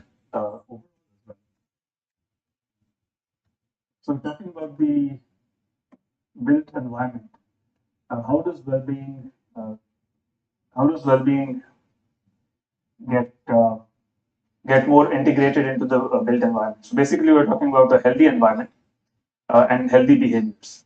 And as we discussed on the panel, some of the healthy environment include good air quality, good acoustics, good thermal comfort, and we'll come to details about that. But all of these have effects on our physical well-being.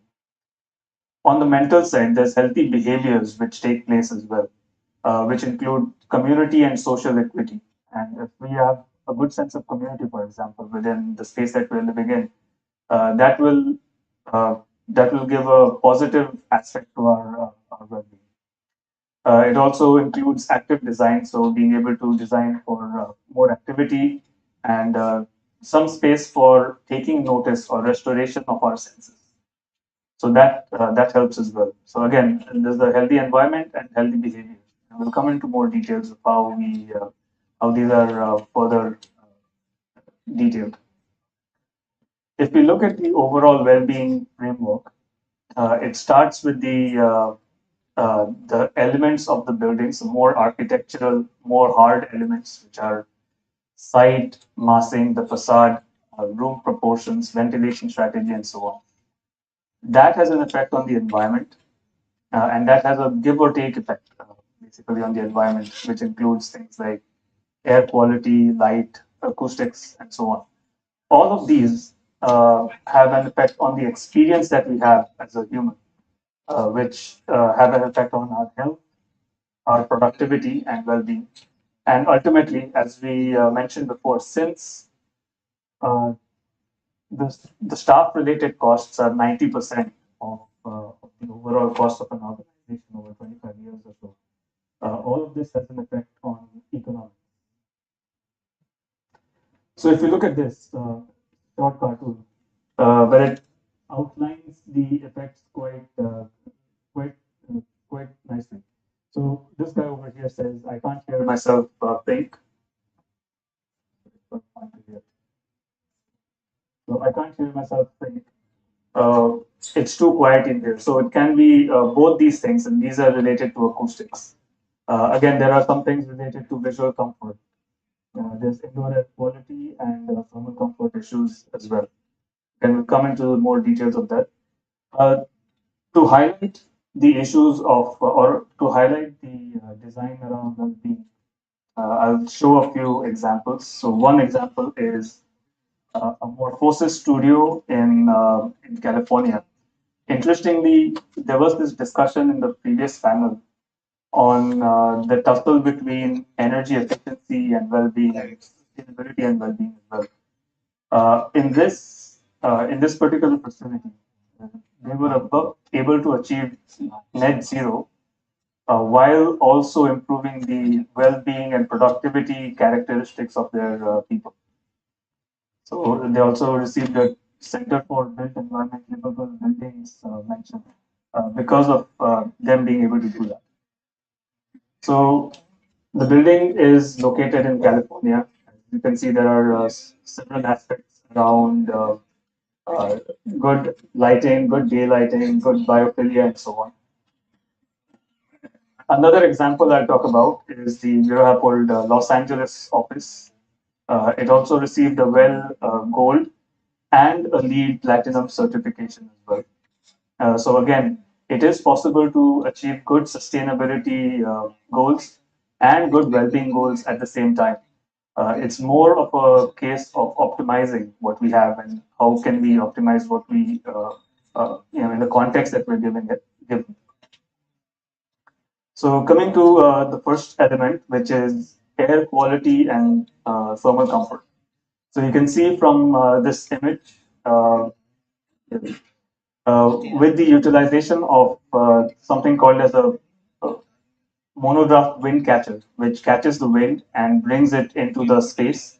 It gets in cooler wind into the space and allows warmer hot air to escape out of chimneys, while also providing some fresh air requirements and lighting requirements. So that can improve the air quality and thermal comfort in line with the ventilation strategy.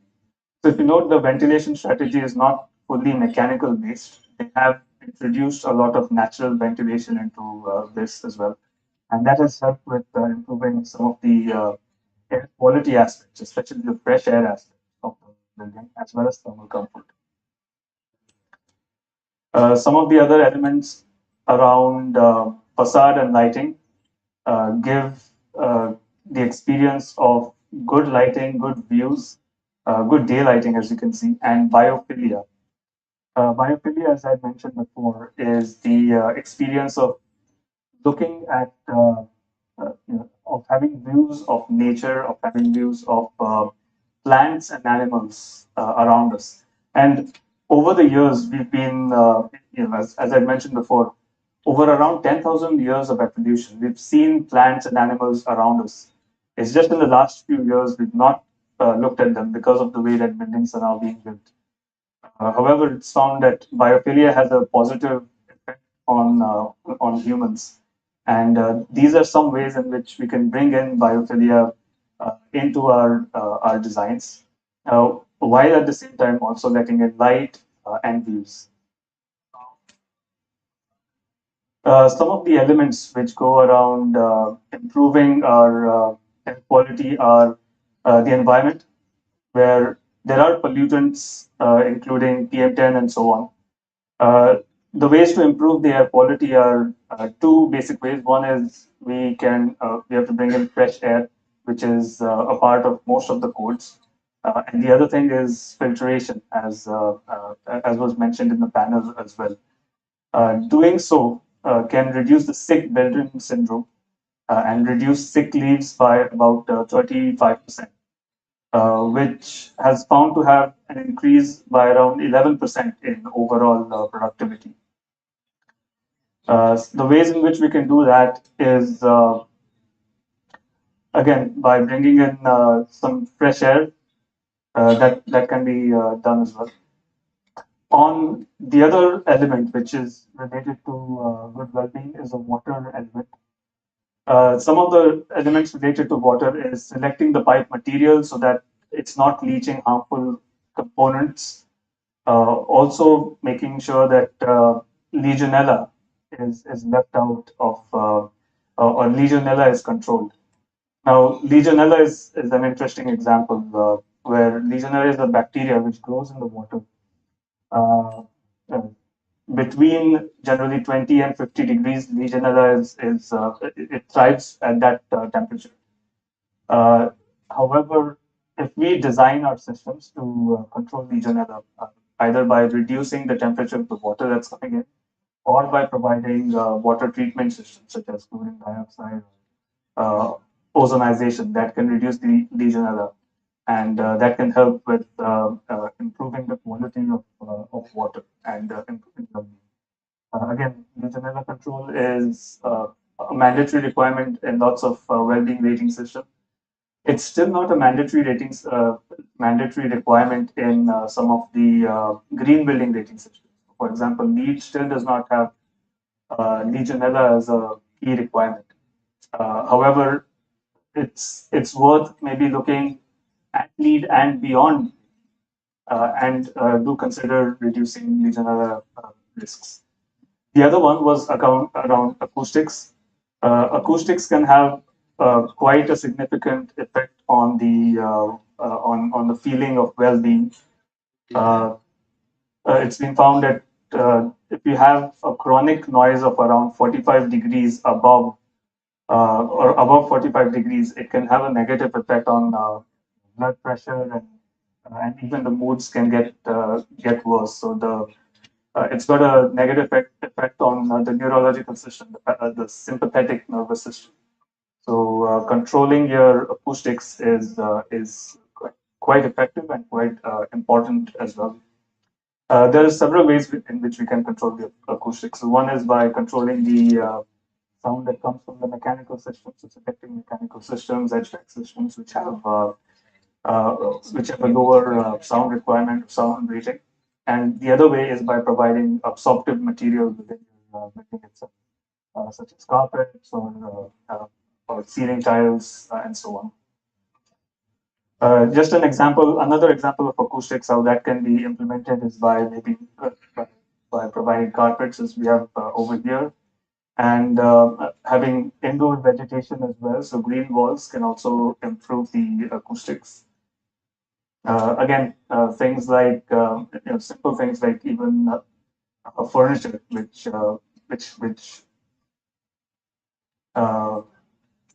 uh, which absorbs the sound, can be made use of as well. Another key element is lighting and daylighting. So access to windows, openable windows, is uh, is helps with the daylighting and views element. It also helps you to connect with the outdoors instead of being just confined within the four walls. It's found to be beneficial if you're able to connect with the outdoors. Again, the lighting, the color of the lighting is of importance as well. Some of the more bluer and whiter shades of light has, especially in the latter parts of the day, so the evening and the night uh, have found to cause a disturbance in the melatonin level of the body. Sorry. So these are the ways in which we can improve some of the daylighting strategies. Thermal comfort, I'll go through this quickly, coming to the key elements. So again, with thermal comfort, ventilation strategies will help with them. So these are some of the pictures that we have around the different strategies used in the different offices for enhancing, let's say, physical activity and so on. So the key strategies that we have to mention that is air quality. So to improve air quality, one is to reduce external pollutant control. So reducing smoking or prohibiting smoking is of use. Similarly, ventilation strategies around low VOC paints, operational strategies around demand control ventilation will help with providing energy efficiency while also providing the required amount of fresh air in line with the demand that you have. Some of the other strategies around water, as I mentioned, are Legionella control. Around lighting, as we mentioned, there's the quality of light, which can be the lux level and the CRI, the connection to the outdoor, and also occupant engagement. So people are able to modulate the lighting that they have. That helps as well. Just a quick one around healthy eating and acoustics as well. So again, these are some of the strategies to be aware of. Around materials as well. So we have materials which reduce or harmful materials which are there. So there's asbestos, there's CCA treated timber, which is again something that we have to be aware of while constructing the materials. So that being aware of that will help with improving the well-being. There are certain strategies in which we can get people to walk. So we can make the street vibrant, provide colonnades and so on. So we can improve more activity, increasing approaches to learning can create a sense of um, uh, of expectation and curiosity in people. So that can help. And again, as I mentioned, taking notice and providing spaces which provide privacy help you restore your senses as well. Coming to the last part, another important part is to design for inclusivity. Again, it's useful to have be aware that this is if you desire design for inclusivity and neurodiverse population, you're actually designing for everyone as well. So in a system which is designed for neurodiverse populations or autistic systems, you yourself will feel comfortable within that. Another point to touch upon was around longevity and healthy community living. So there are certain things that we can learn from the blue zones, and we can help design to help occupants live longer. And in fact, a proxy for helping occupants live longer is to have occupants, be happier for a longer time within your facility. So these are some of the strategies that we have, and some of the points that we have in which we can improve that. And coming to the end part, there are certain certifications which are available for on the building side. So there is the most popular one is the International Well Building Institute, the Well Standard, and there's Fitwell as well, another popular certification. Having said that, there are well-being related requirements within most of the green building rating systems as well, such as LEED and so on. And at this point, I come to the end. Any questions from your side? All right. Okay. Thanks. Thanks everyone.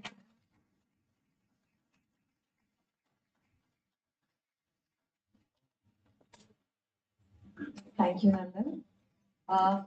Now there is a team now who is here. Of course, they are not going to do their company presentation, but very interestingly, Naresh and Subramaniam is here. And, we are going to talk about the sound. And we have something very, very interesting to show it to us. So I'm just going to give him very compact and very quickly they are going to show us. So over to you, Naresh and Subbu.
And thanks, Anuja.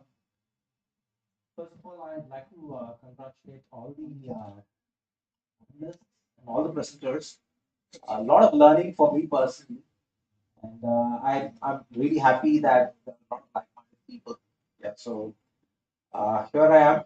Yeah, so we talk of Knopf series. Knopf is the way we pronounce it. That's German company. uh, so we are all about ceilings, and like our architects friends say, ceiling is like the fifth wall, and so it became Michelangelo's canvas when he was doing Sistine Chapel. Yeah, so that's all about us. Yeah, so so you might be wondering what is Knopf. Yeah. for people who don't know, Knauf actually came into being by merging of two major brands, Armstrong Sealing Solutions and AMF Ceilings, to create one brand under the umbrella of Knauf. Yeah, so Knauf Sealing Solutions represents both Armstrong and AMF in India. So we're located in more than 86 countries. And then our interests, apart from sealing, also lie in gypsum, which is the drywall, basically, insulation, and a few other things, including packaging and automating the construction industry, basically. So that's what we are. So the whole idea is that Knauf is all about people, right? I mean, we would want people to be at the center of what we do and what we innovate.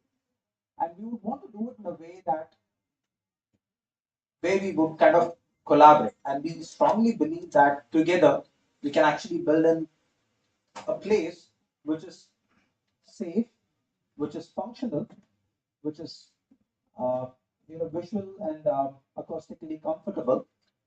And apart from that, we would want to give people who live inside buildings a great experience. So we do this by, of course, giving a lot of solutions, and that's what we're all about. And when we really talk about it, we talk about different materials out here. So it's not just the many fiber ceilings, which we're all famous for. So we could do multi-materials. We could work around a lot of details, and they say God lies in the details. Yeah. So not just mineral fiber, metal, wood wool. We do soft fiber and so on and so forth, and our portfolio keeps increasing every year. And of course, it's not just the offices. Again, we cater to a variety of spaces: education, healthcare, um, transportation spaces, retail, hospitality, and so on and so forth. Of course, we do a lot of specialty applications. And we are very, very serious about the environment as such. We believe in the circular economy. So we work with a lot of green rating agencies. We work with an aim to become a net zero company. Yeah, of course. I mean, there are quite a lot of serious discussions actually happening. Of course, we're not really early in the game, but we are actually catching up at this point in time. And we would want to really make our presence felt, and we seriously believe that we have actually borrowed the earth from our people whom we are inheriting it to. Yeah. So and again, when we talk about building, we talk about people, and we talk about comfort. Yeah. So what's building without comfort, right? I mean, we as early human beings, we started off with living in caves because we wanted to be protected from the environment, and we slowly, our definition of comfort actually started becoming much more clearer, much more solidified. And we strongly feel that there isn't sustainability without comfort, and it has to go hand in hand. Yeah, so I'll leave it out to Naresh, who's got a lot of interesting ideas on this. Yeah, so over to you, Naresh. So one common thing which you see in these buildings is, can anybody say anything which is common in these pictures? What is one common thing out here? We are people, right? So end of the day, there is a purpose for a building. And we spoke in various presentations, last two presentations when architect presented is, there is a purpose for a hospital to heal people faster. The future of hospital is no hospital. No one of us wanted to be in hospital ever, right? The purpose of school is to learn and to teach. The purpose of office is productivity, innovation. So every building has a purpose. And I just take a slide change and move forward faster. This is what we spoke. So what is a driver of a change? Like conferences like this, we're talking about knowledge, we're talking about understanding, but at the core of it, we are building awareness. Between these 2 years, the entire world exists, they say, right? And this awareness open up a lot of choices for us. So with options coming up to us, we have huge number of choices. And once you have awareness, the right awareness, and the choices, the innovation and change is possible.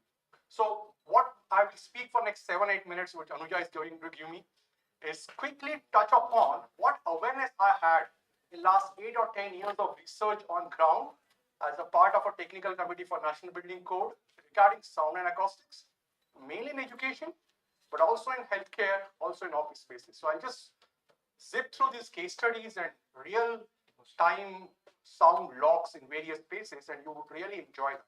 So this is how I'll go about this.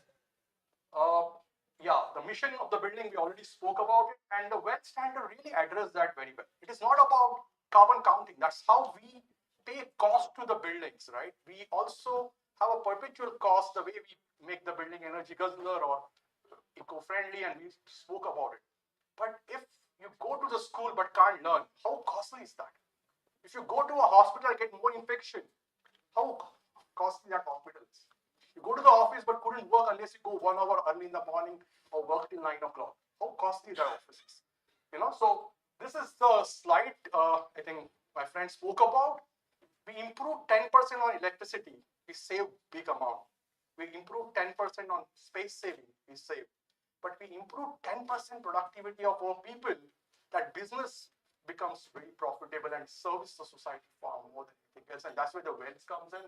This is a study of 60,000 respondents across green and non-green buildings. You see green buildings are doing quite well when it comes to a lot of parameters, air quality, daylighting. But across green and non-green, 60,000 respondents, they are below mark for acoustics. Another question for architects, designer, construction experts: are we doing something wrong here? Are we really not designing for sound? This is the data which is done by CB Berkeley's. So 60,000 respondents is a huge database to go below zero, because we do not have really paid attention to it. And I'll show you some of the case studies. So the number one complaint in office is noise.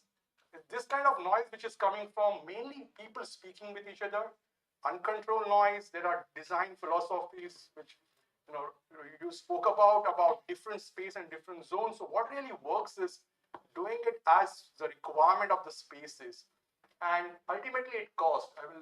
So there's irregular noise, and end of the day it leads to stress, annoyance, and distraction, which is very, very costly when it comes to the operation. There are tons of papers around this.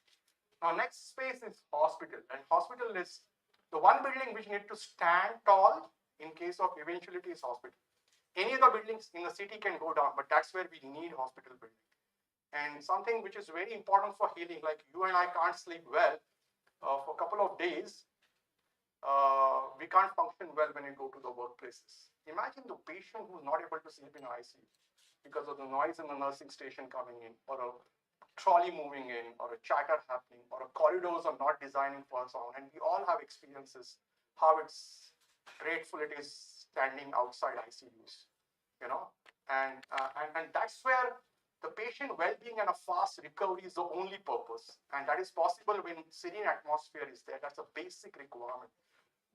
And there are air quality requirements, and we have launched a UVC solution. I think we spoke about it very briefly. Our team is here. We can talk about it. We can give you detail around this. This is a retrofit solution, not energy guzzler. It's a LED base, very light on costing, and it cleaned the air at the source of delivery. So everything which is going inside the system, when it throws into the room, it is disinfected. It is monochromatic. It's an innovative product what we have launched recently. So comfortable working condition for the people who are running the hospital is extremely important as we go around. Can we have sound on this? So there's a simulation of how it sounds to be in the corridor of the hospital. Sound nahi aa raha. So, if you can see, there is a learning happening, but if you can't hear, there's no communication. And that's the next chapter. Just fix it up and I will go forward. So this is the same thing, and error can be very dangerous in office spaces. It costs money and profitability, but it's fatal when it comes to hospital. And the stress level which our staff, the doctors, and there are critical examples and a video recording of the doctors saying like, I said this medicine and my assistant wrote this medicine. There can be arguments she should be writing, not saying, but it doesn't happen like that. And then there are effects, or there are errors which we don't catch in our healthcare system. The infection we don't catch in our healthcare system. There are a number of parameters, but sound and acoustics is one subject where we are building a little more awareness. And when you're designing a building or when you're designing a spaces, yes, the healing sound does help in the various zones and various premises. But irrespective of the size and the shape and the purpose of the room, we find the same material on the floor, same material on the walls, and the same material on the ceilings. So acoustics is just a function of size, shape, and surfaces. We need to really design for the purpose of that room when it comes to acoustics. Yeah, let it go.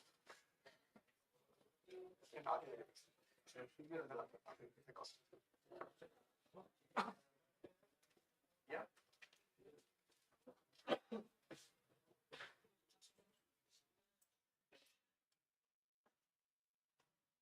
So next building I'm going to speak about is school. And entire 70 years, and many of you are academic expert and running architectural colleges out here. We have a nice case study around JJ College of Architecture, which is 150-year school, and Ravi Sarangan, my friend, donated a couple of classrooms to come to a national building code standards.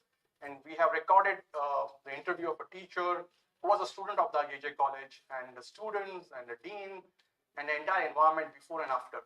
I will share that with the email post-event. But the point is, I just go forward on this. Yeah, IGBC was part of a rating system out there. And okay, this is an example I want to give it to you.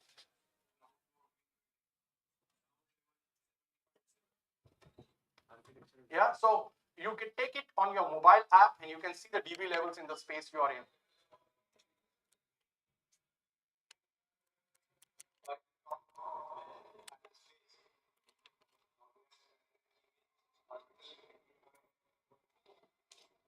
So you have 6 seconds or 7 seconds of reverberation into a common lobby area. It happens for residential building, it happens for hotels, it happens for education institutes.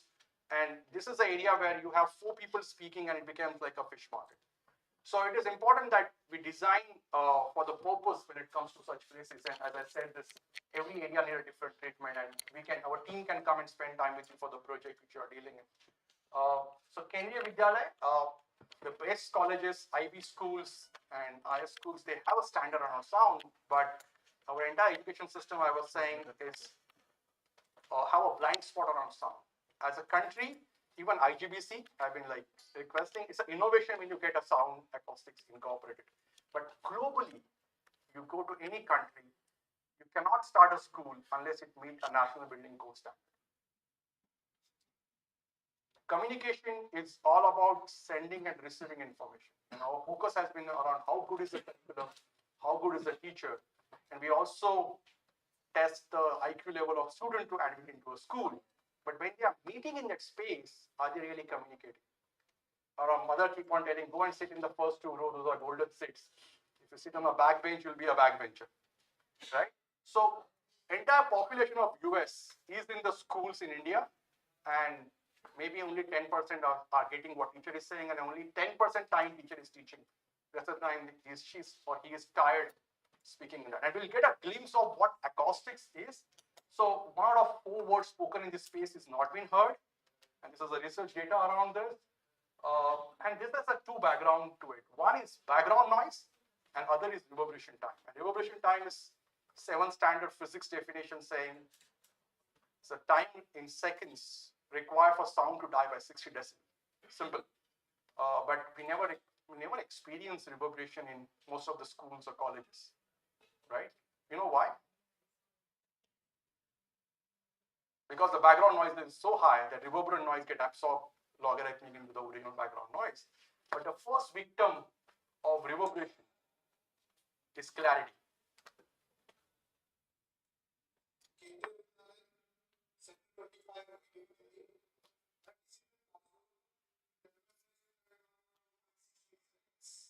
2 seconds reverberation is like if I say, hi, how are you? Fast enough in 2 seconds when I say you hi is in the air. So communication is not just voice coming from the orifice, it is the emotions getting communicated. It's a voice modulation which is important. The space between the word and within the word which make communication actually happen. But if you have a reverberant room like that, you would be forced to speak at a peak level of your voice capability and fast enough because you are responding to your ears, sound coming back. Very dangerous for the early age.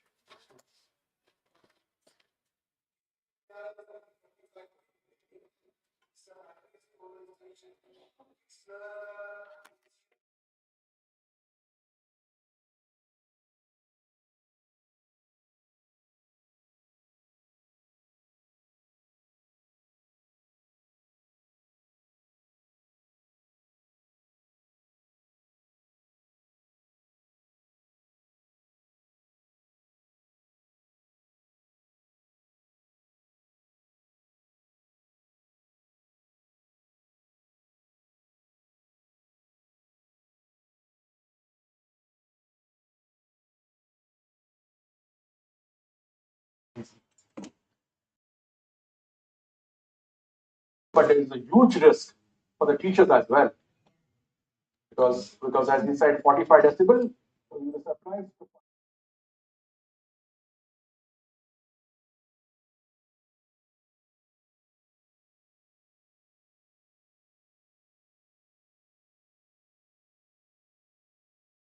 Institute of National Importance, IITs, IIM, great study across them. IISCR, first floor, 110 classroom. Ceilings are gypsum fitted, doesn't give acoustics. We have best speaker on the wall, but if room is dysfunctional for reverberation, it doesn't help what speaker you and sound system you have. So even money is spent. Room of 80-seater, you don't need speaker. What you need is classroom design for reverberation time of 0.6 seconds. That's our national building code. These are 1.4 second sounds.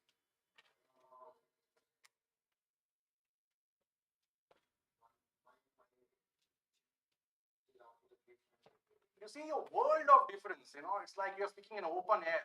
So if communication is facilitated into classroom, then teaching and learning is a natural outcome. So these are the apps I would recommend and share with you what get delivered. This is a study. I will not spend time on this. One thing is Cygnus School, which is a platinum rated school in Baroda, had a lot of glass, even small room. We couldn't meet with the ceiling treatment done to meet acoustic resistance.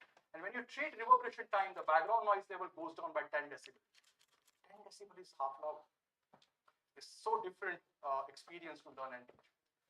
So I'll conclude my thing with global rating systems, rating system after rating system. No rating system in the world is allowed to pass through unless sound is certified for schools. And that's my appeal to IGBC, to have that incorporated as the must factor for all the school building, not as an innovation factor. It's not innovation. Listening and speaking is a basic right when it comes to school. And it should be a must factor when we're designing at least a school building to start. Thank you so much. Thanks for your patience. Any questions? I'm so sorry. Thank you, Subbu and Naresh. I think I would like to move on the next thing, which is very important. May I call upon our chairman, Girish Dravid?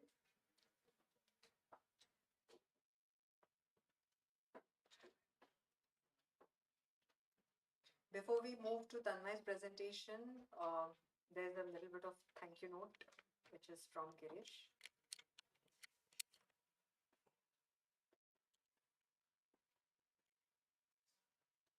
Over to you, Girish. Thank you. So far it has been quite interesting. And now, as per CTBUH India tradition, we acknowledge the efforts and help given by all our volunteers, speakers, and audience. Uh, Before concluding the event, that is because we want to do it quite early, before before you actually move on to food and all those things, so that you are attentive and you really know who has helped us. So today I want to thank Kanof. I used to call it Nof, but I just learned it is Kanof. I thank them for supporting this event fully. I mean, it's you who have enabled this event to take place. So we thank you very much.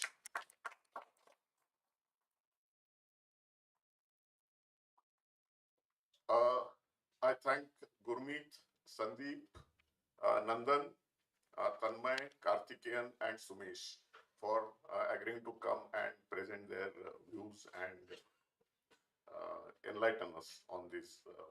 So big hand for them. Take this opportunity to thank our patrons of CTBH India, who have been our advisors on policies and strategies and various events as usual. So thank you, our patrons. Today, Sandeep, Ranjit, and Suhas, they are present out of 13 people who always help us.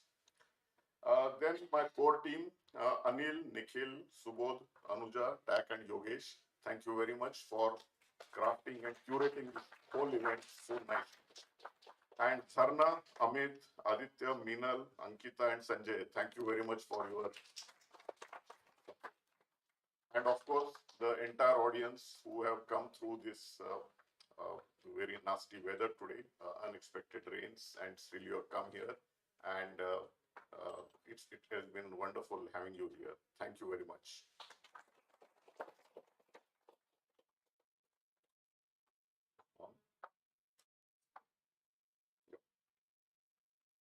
I also take this opportunity to let you know what we are planning next. So, our CTBH 2022 International Conference is taking place between 9th and 12th November at Chicago. I believe the registrations are still open, and if anybody is interested, it's going to be a wonderful conference as usual. I invite you to register. Go to our website, CTBH, www.ctbh.org, and register yourself. It will be a wonderful experience. Then CTBH India is going to arrange a walk as usual. Every year we invite people to take a walk around certain precincts of Mumbai city, and there is always a theme behind that walk. So this year it's decided? Not it, okay, not it. But you will come to know the time and date very soon. It will be published on our international website as well. Then, of course, in February 2023, we are going to have a tall buildings seminar with in collaboration with ISHRI, and that's going to be in Hyderabad. So that's another event we are planning. And in March 2023, there will be a session on passive fire protection in tall buildings. That also will be quite interesting. In August 2023, we are planning a seminar on elevator installation methodology for tall buildings. Very important. Without elevators, tall building just cannot happen. So this will be quite interesting. So there is a line of events that we have been planning, and you will come to know about the exact dates. Keep watching our website as well as your emails, because you are on our invite list now, and you will keep getting our invites. Thank you. Now, I have got a very big surprise for all of us, particularly those who have been following CTBH India. And that is, even I was surprised today, and I was so delighted to have a very special person with us, Mr. Jashwant Mehta. Kindly, can you please come over here, sir?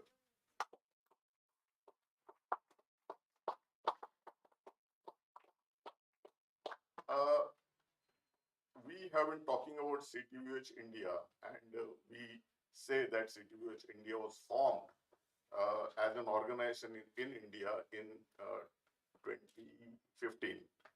But I just came to know that Mr. Jashwant Mehta was the sole representative of CTBUH in India from 1986 to 2006, 20 years. Of course, we didn't know, and it was a great surprise when I came to know about this. And today, I just want to present him to you. Will you please speak a few words? And before that, I would like to uh, felicitate you. Please, please.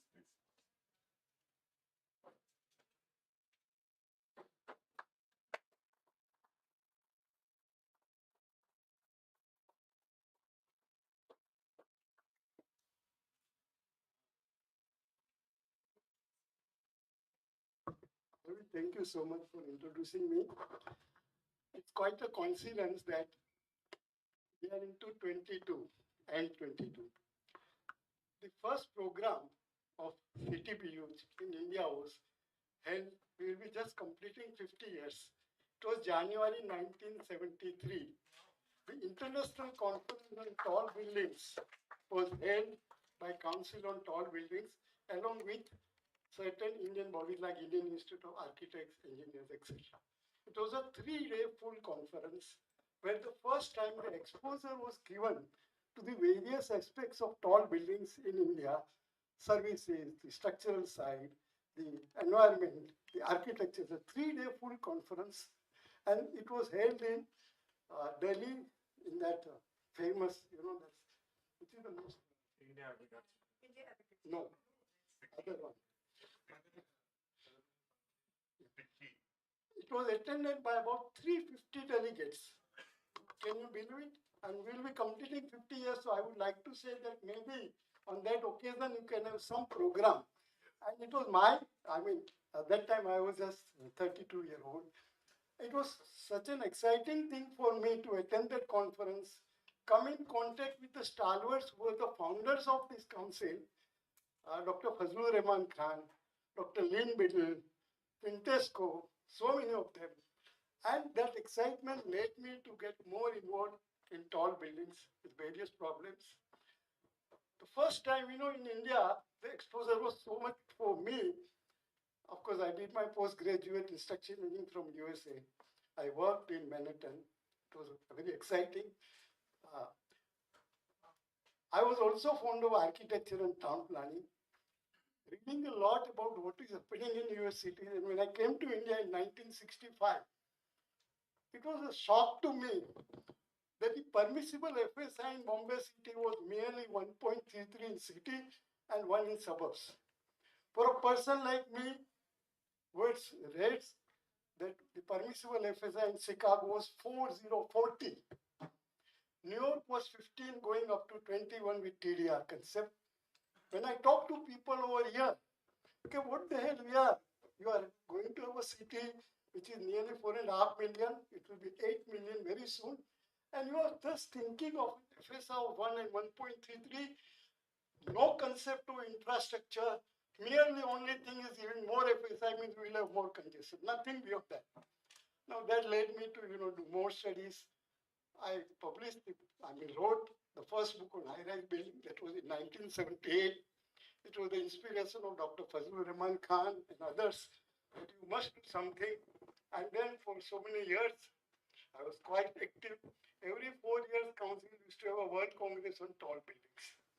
I attended a number of them, Chicago, Amsterdam, Paris. I presented papers with whatever limitations we had still, we have to contribute. They gave me the honor to chair some of the sessions, and I was quite active. For nearly 12 years, I represented India. 20 years, I was very active till 2006. And my last exposure was in 2010. I think some of you might have attended.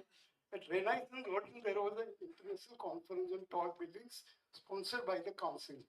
And all those stalwarts were there. After that, I had no exposure, but I'm very glad that persons like Dravid have taken up the baton and doing it so well. I mean, I'm getting really excited for a team like this. But during those days, like, I mean, less said better, our own, I used to tell our people, okay, you go and see the world, how the world is advanced in. China, from 1985, after the economic liberalization, the way Chinese took up, and we were just, I was always feeling sorry. But now I really feel that, people like Dravid who have taken up this, and I see good future. And I was very, I mean, when I received this invitation that council is having a program in Bombay, I made it a point to attend. I'm glad that you all honored me and at least acknowledge my presence. Thank you so much.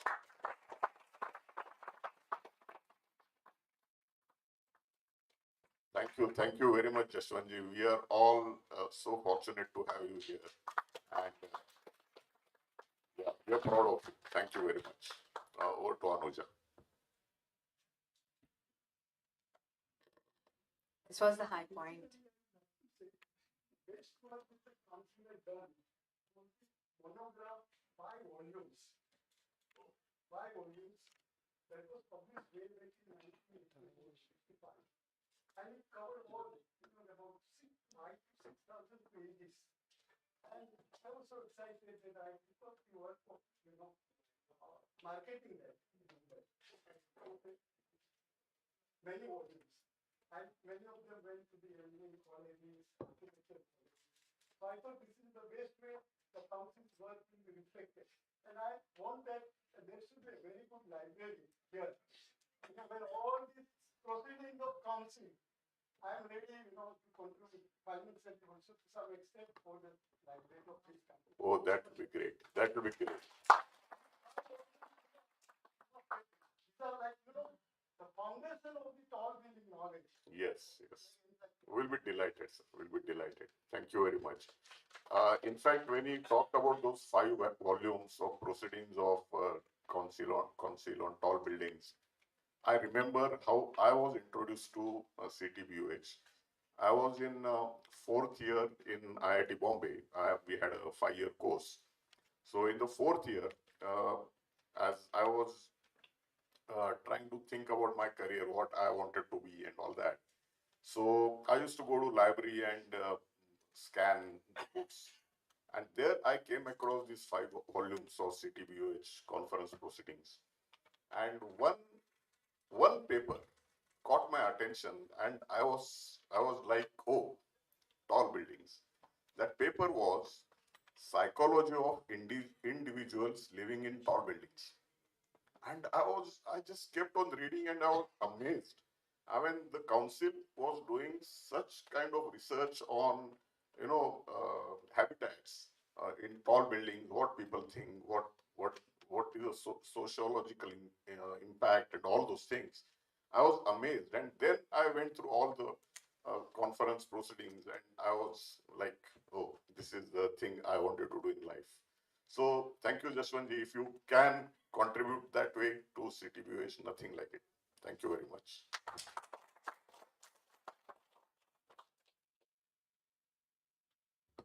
Sandeep, you want to say something? Okay. Okay, after that high point, one more high point. Now, Tanmay, to you for your presentation.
All right, well, I don't think it's possible to reach that high point.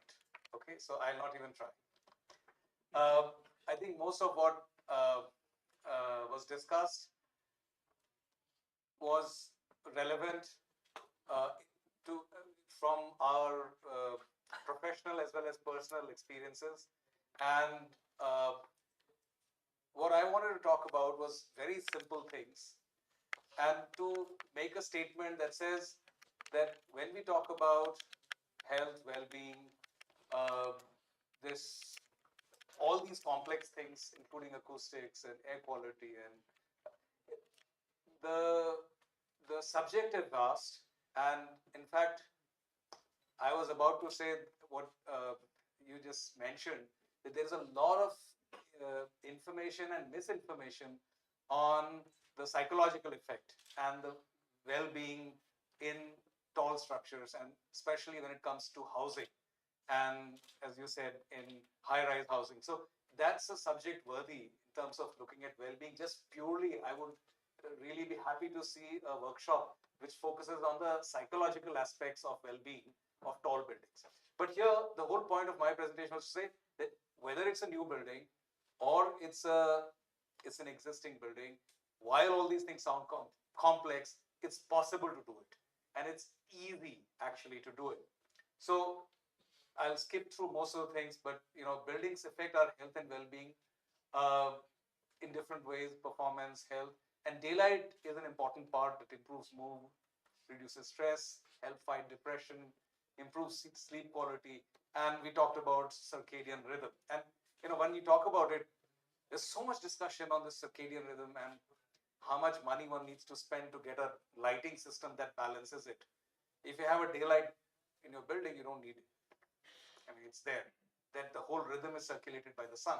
There is this book which was actually my uh, first introduction and exposure to this subject and how I got. It's called Sunlight as Form Giver to Architecture. This is a textbook when I was in university, and that really opened my eyes in literally in that sense. And now, if I say daylight is a form giver of healthy architecture, right? And architects and engineers, we all use light and daylight in various ways to convey feelings and emotions and sense of space, and automatically a sense of well-being in different spaces. With, of course, with this projector, everything's looking daylit. So, so daylight design is pretty straightforward. You look at providing sufficient illuminance. Most important, this is Shabir raised this issue that you have this glass building and it's good. And I mean, I was amazed. I haven't seen Indian data so far that really says that there is a direct correlation with feeling of sort of satisfaction and well-being that he talked about. And I think we should get that data and somehow project it that there is empirical evidence. So, but that means that you need to have daylight with no glare. That's when I say daylighting, it means no glare. Sufficient lighting without glare. It needs to provide overall visual comfort. Of course, it looks at better aesthetics and will contribute to other things, right? And finally, a good daylighting design will always result in lower energy. I mean, this is again proven that if you do it well, it is not going to increase your energy cost, or don't need to increase your glass area, right? So good daylighting balances different things: orientation, form, space planning, and color. And this feeling of well-being, and this is important to know, is not just from one aspect.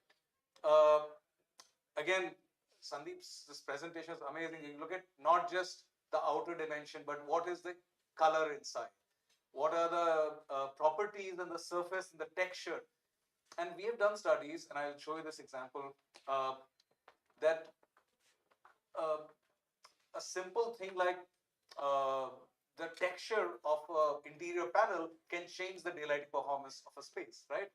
What is important from our perspective is when you are designing or specifying or thinking of a building, just look at the right metric to use. That you can give as a brief for your design, right? So there are certain metrics, and I just want to introduce few technical terms for you.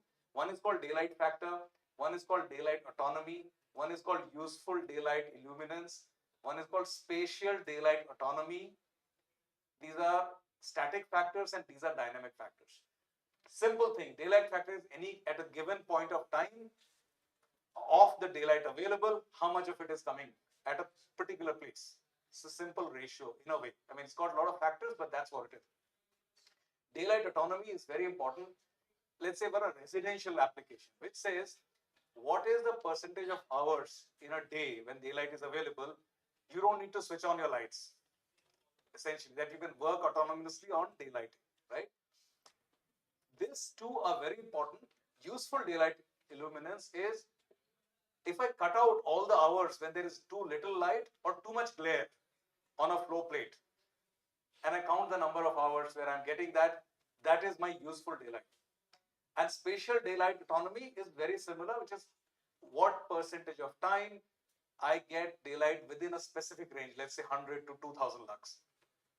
So if you look at this, there are models, there are methods which I think are common. Now they're even built into BIM programs, like Revit has it, which is a climate-based daylight modeling. It simply looks at your location, looks at your geometry, and will give you all these metrics. It's not complicated anymore to model this, right? This is an example, one of the first examples of a project where we consciously try to do it in a very specific way and do not just a design, but also post-occupancy monitoring and measurement. So this is Infosys building SDB 1 in Hyderabad. And this building was designed from the first principle of that we want 100% glare-free daylight, amongst other things. It's a first building with a radiant floor. It's a first building which has all kinds of hybrid systems. But if you see the form, it was designed to I'm skipping slides. I don't know what is happening.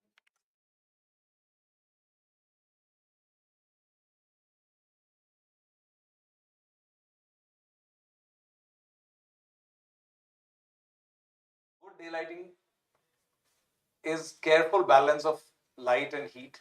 So in this case, the orientation with this shading, vertical shades, this part on the top of window that balances and throws light inside, reflects it, called light shelf.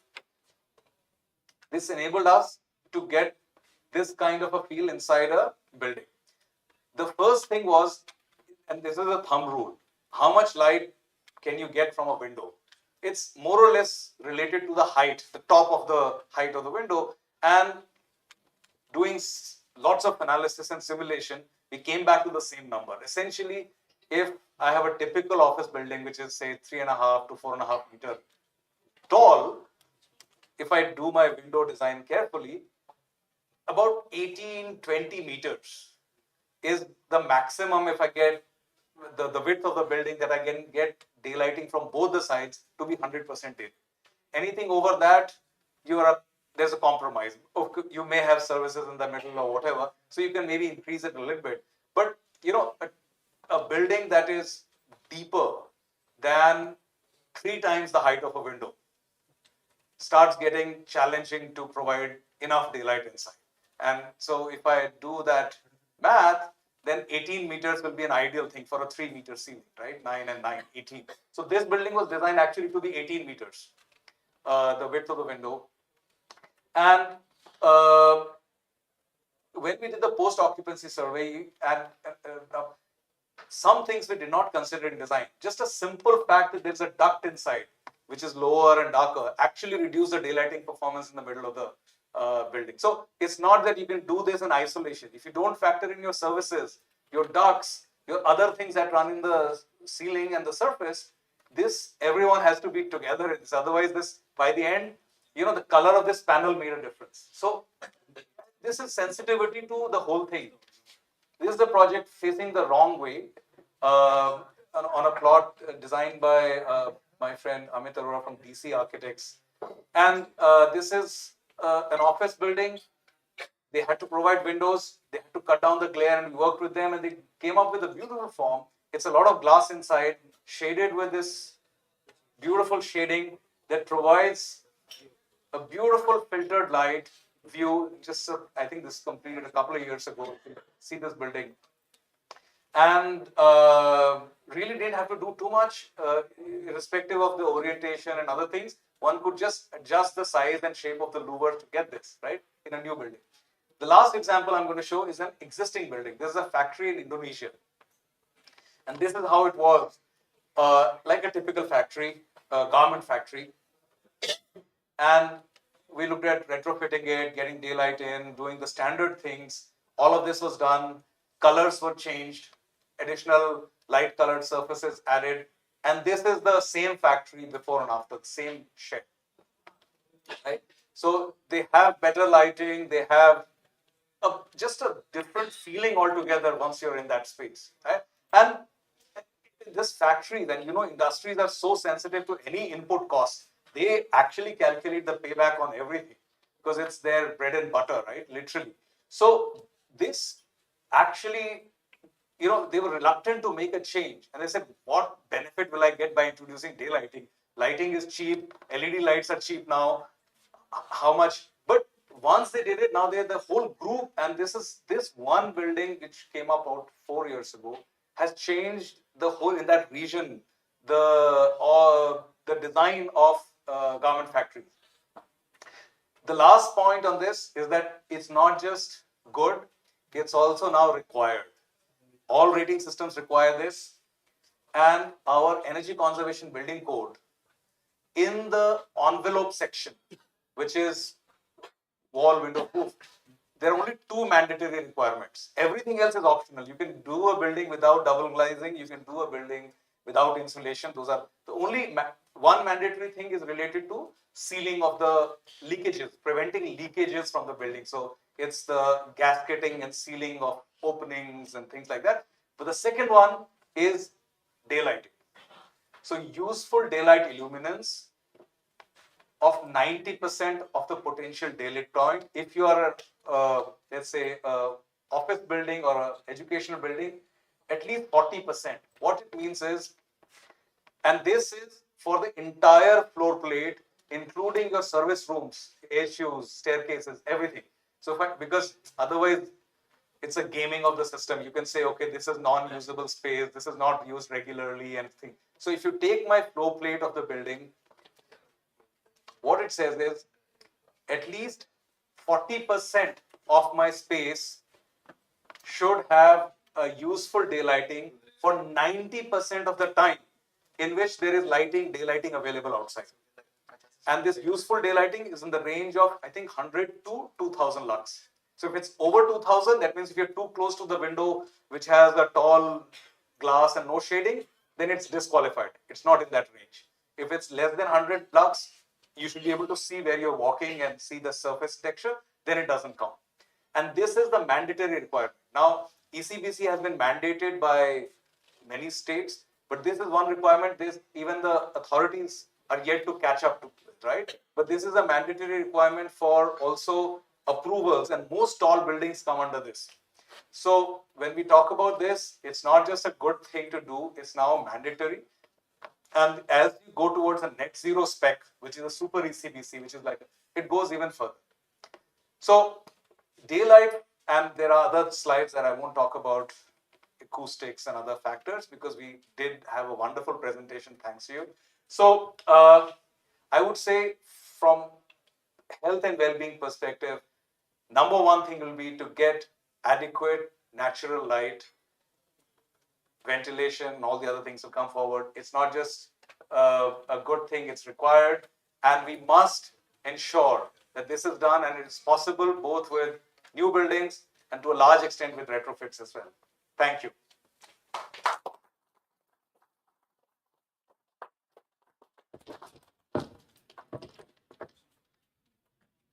Thank you, Tanmay. And now the last part, just 5 minutes more, is the presentation.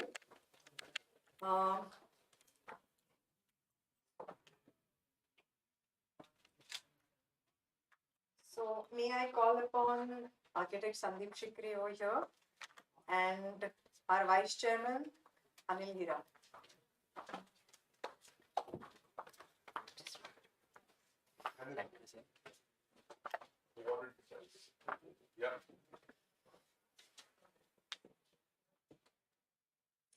Anil, please be here. You need to felicitate Sandeep. Sorry, you want felicitate. I want you to felicitate Sandeep for address, keynote address. Please be here, both of you. Yeah. Big round of applause.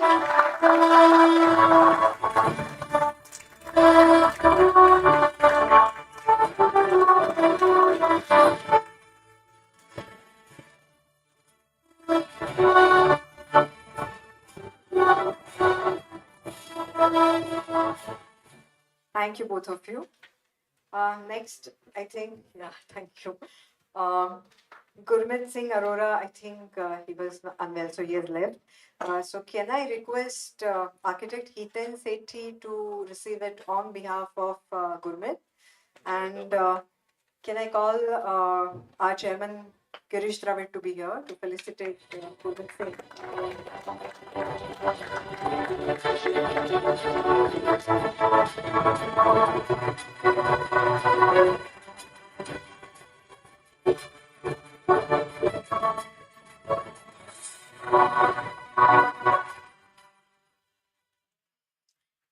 Nandan Taukar, please be here on the stage. And may I request our patron Ranjit Chanduni to be here on the stage to felicitate Nandan.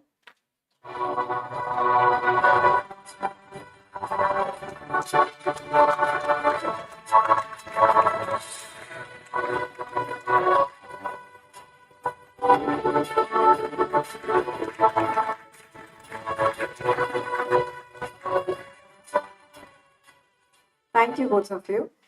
Tanmay Tathagat, can you be here on the stage? And may I request Tak Matthew, our executive committee member, to felicitate Tanmay.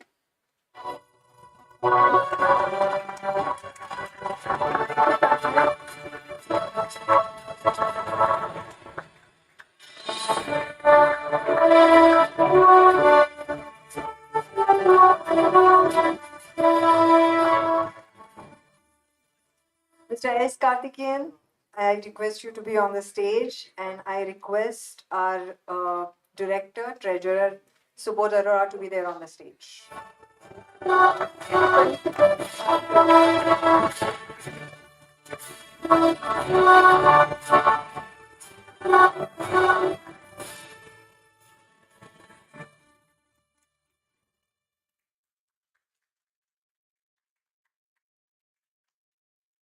Now it comes number of our moderator, Yogesh Hate, to be there on the stage.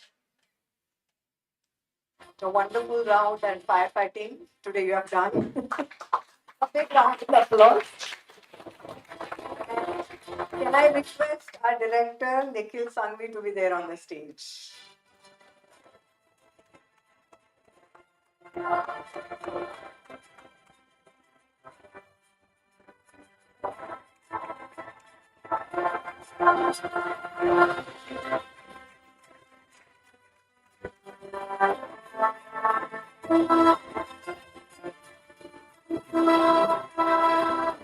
Yeah, last, I think, Sumesh, can I request you to be there on the stage? And I request our patron, architect Suhas Deshpande, to be there on the stage.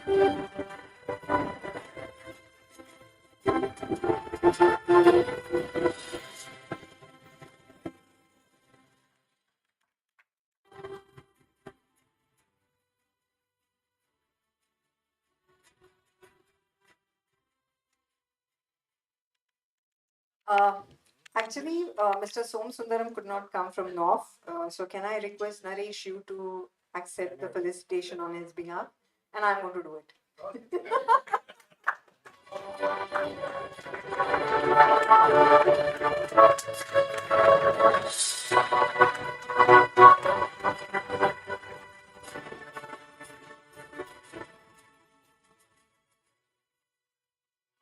So now real health begins. Thank you, all of you. Extremely sorry for glitches which was there, and that's part and parcel.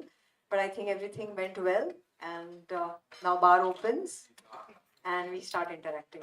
Thank you very much.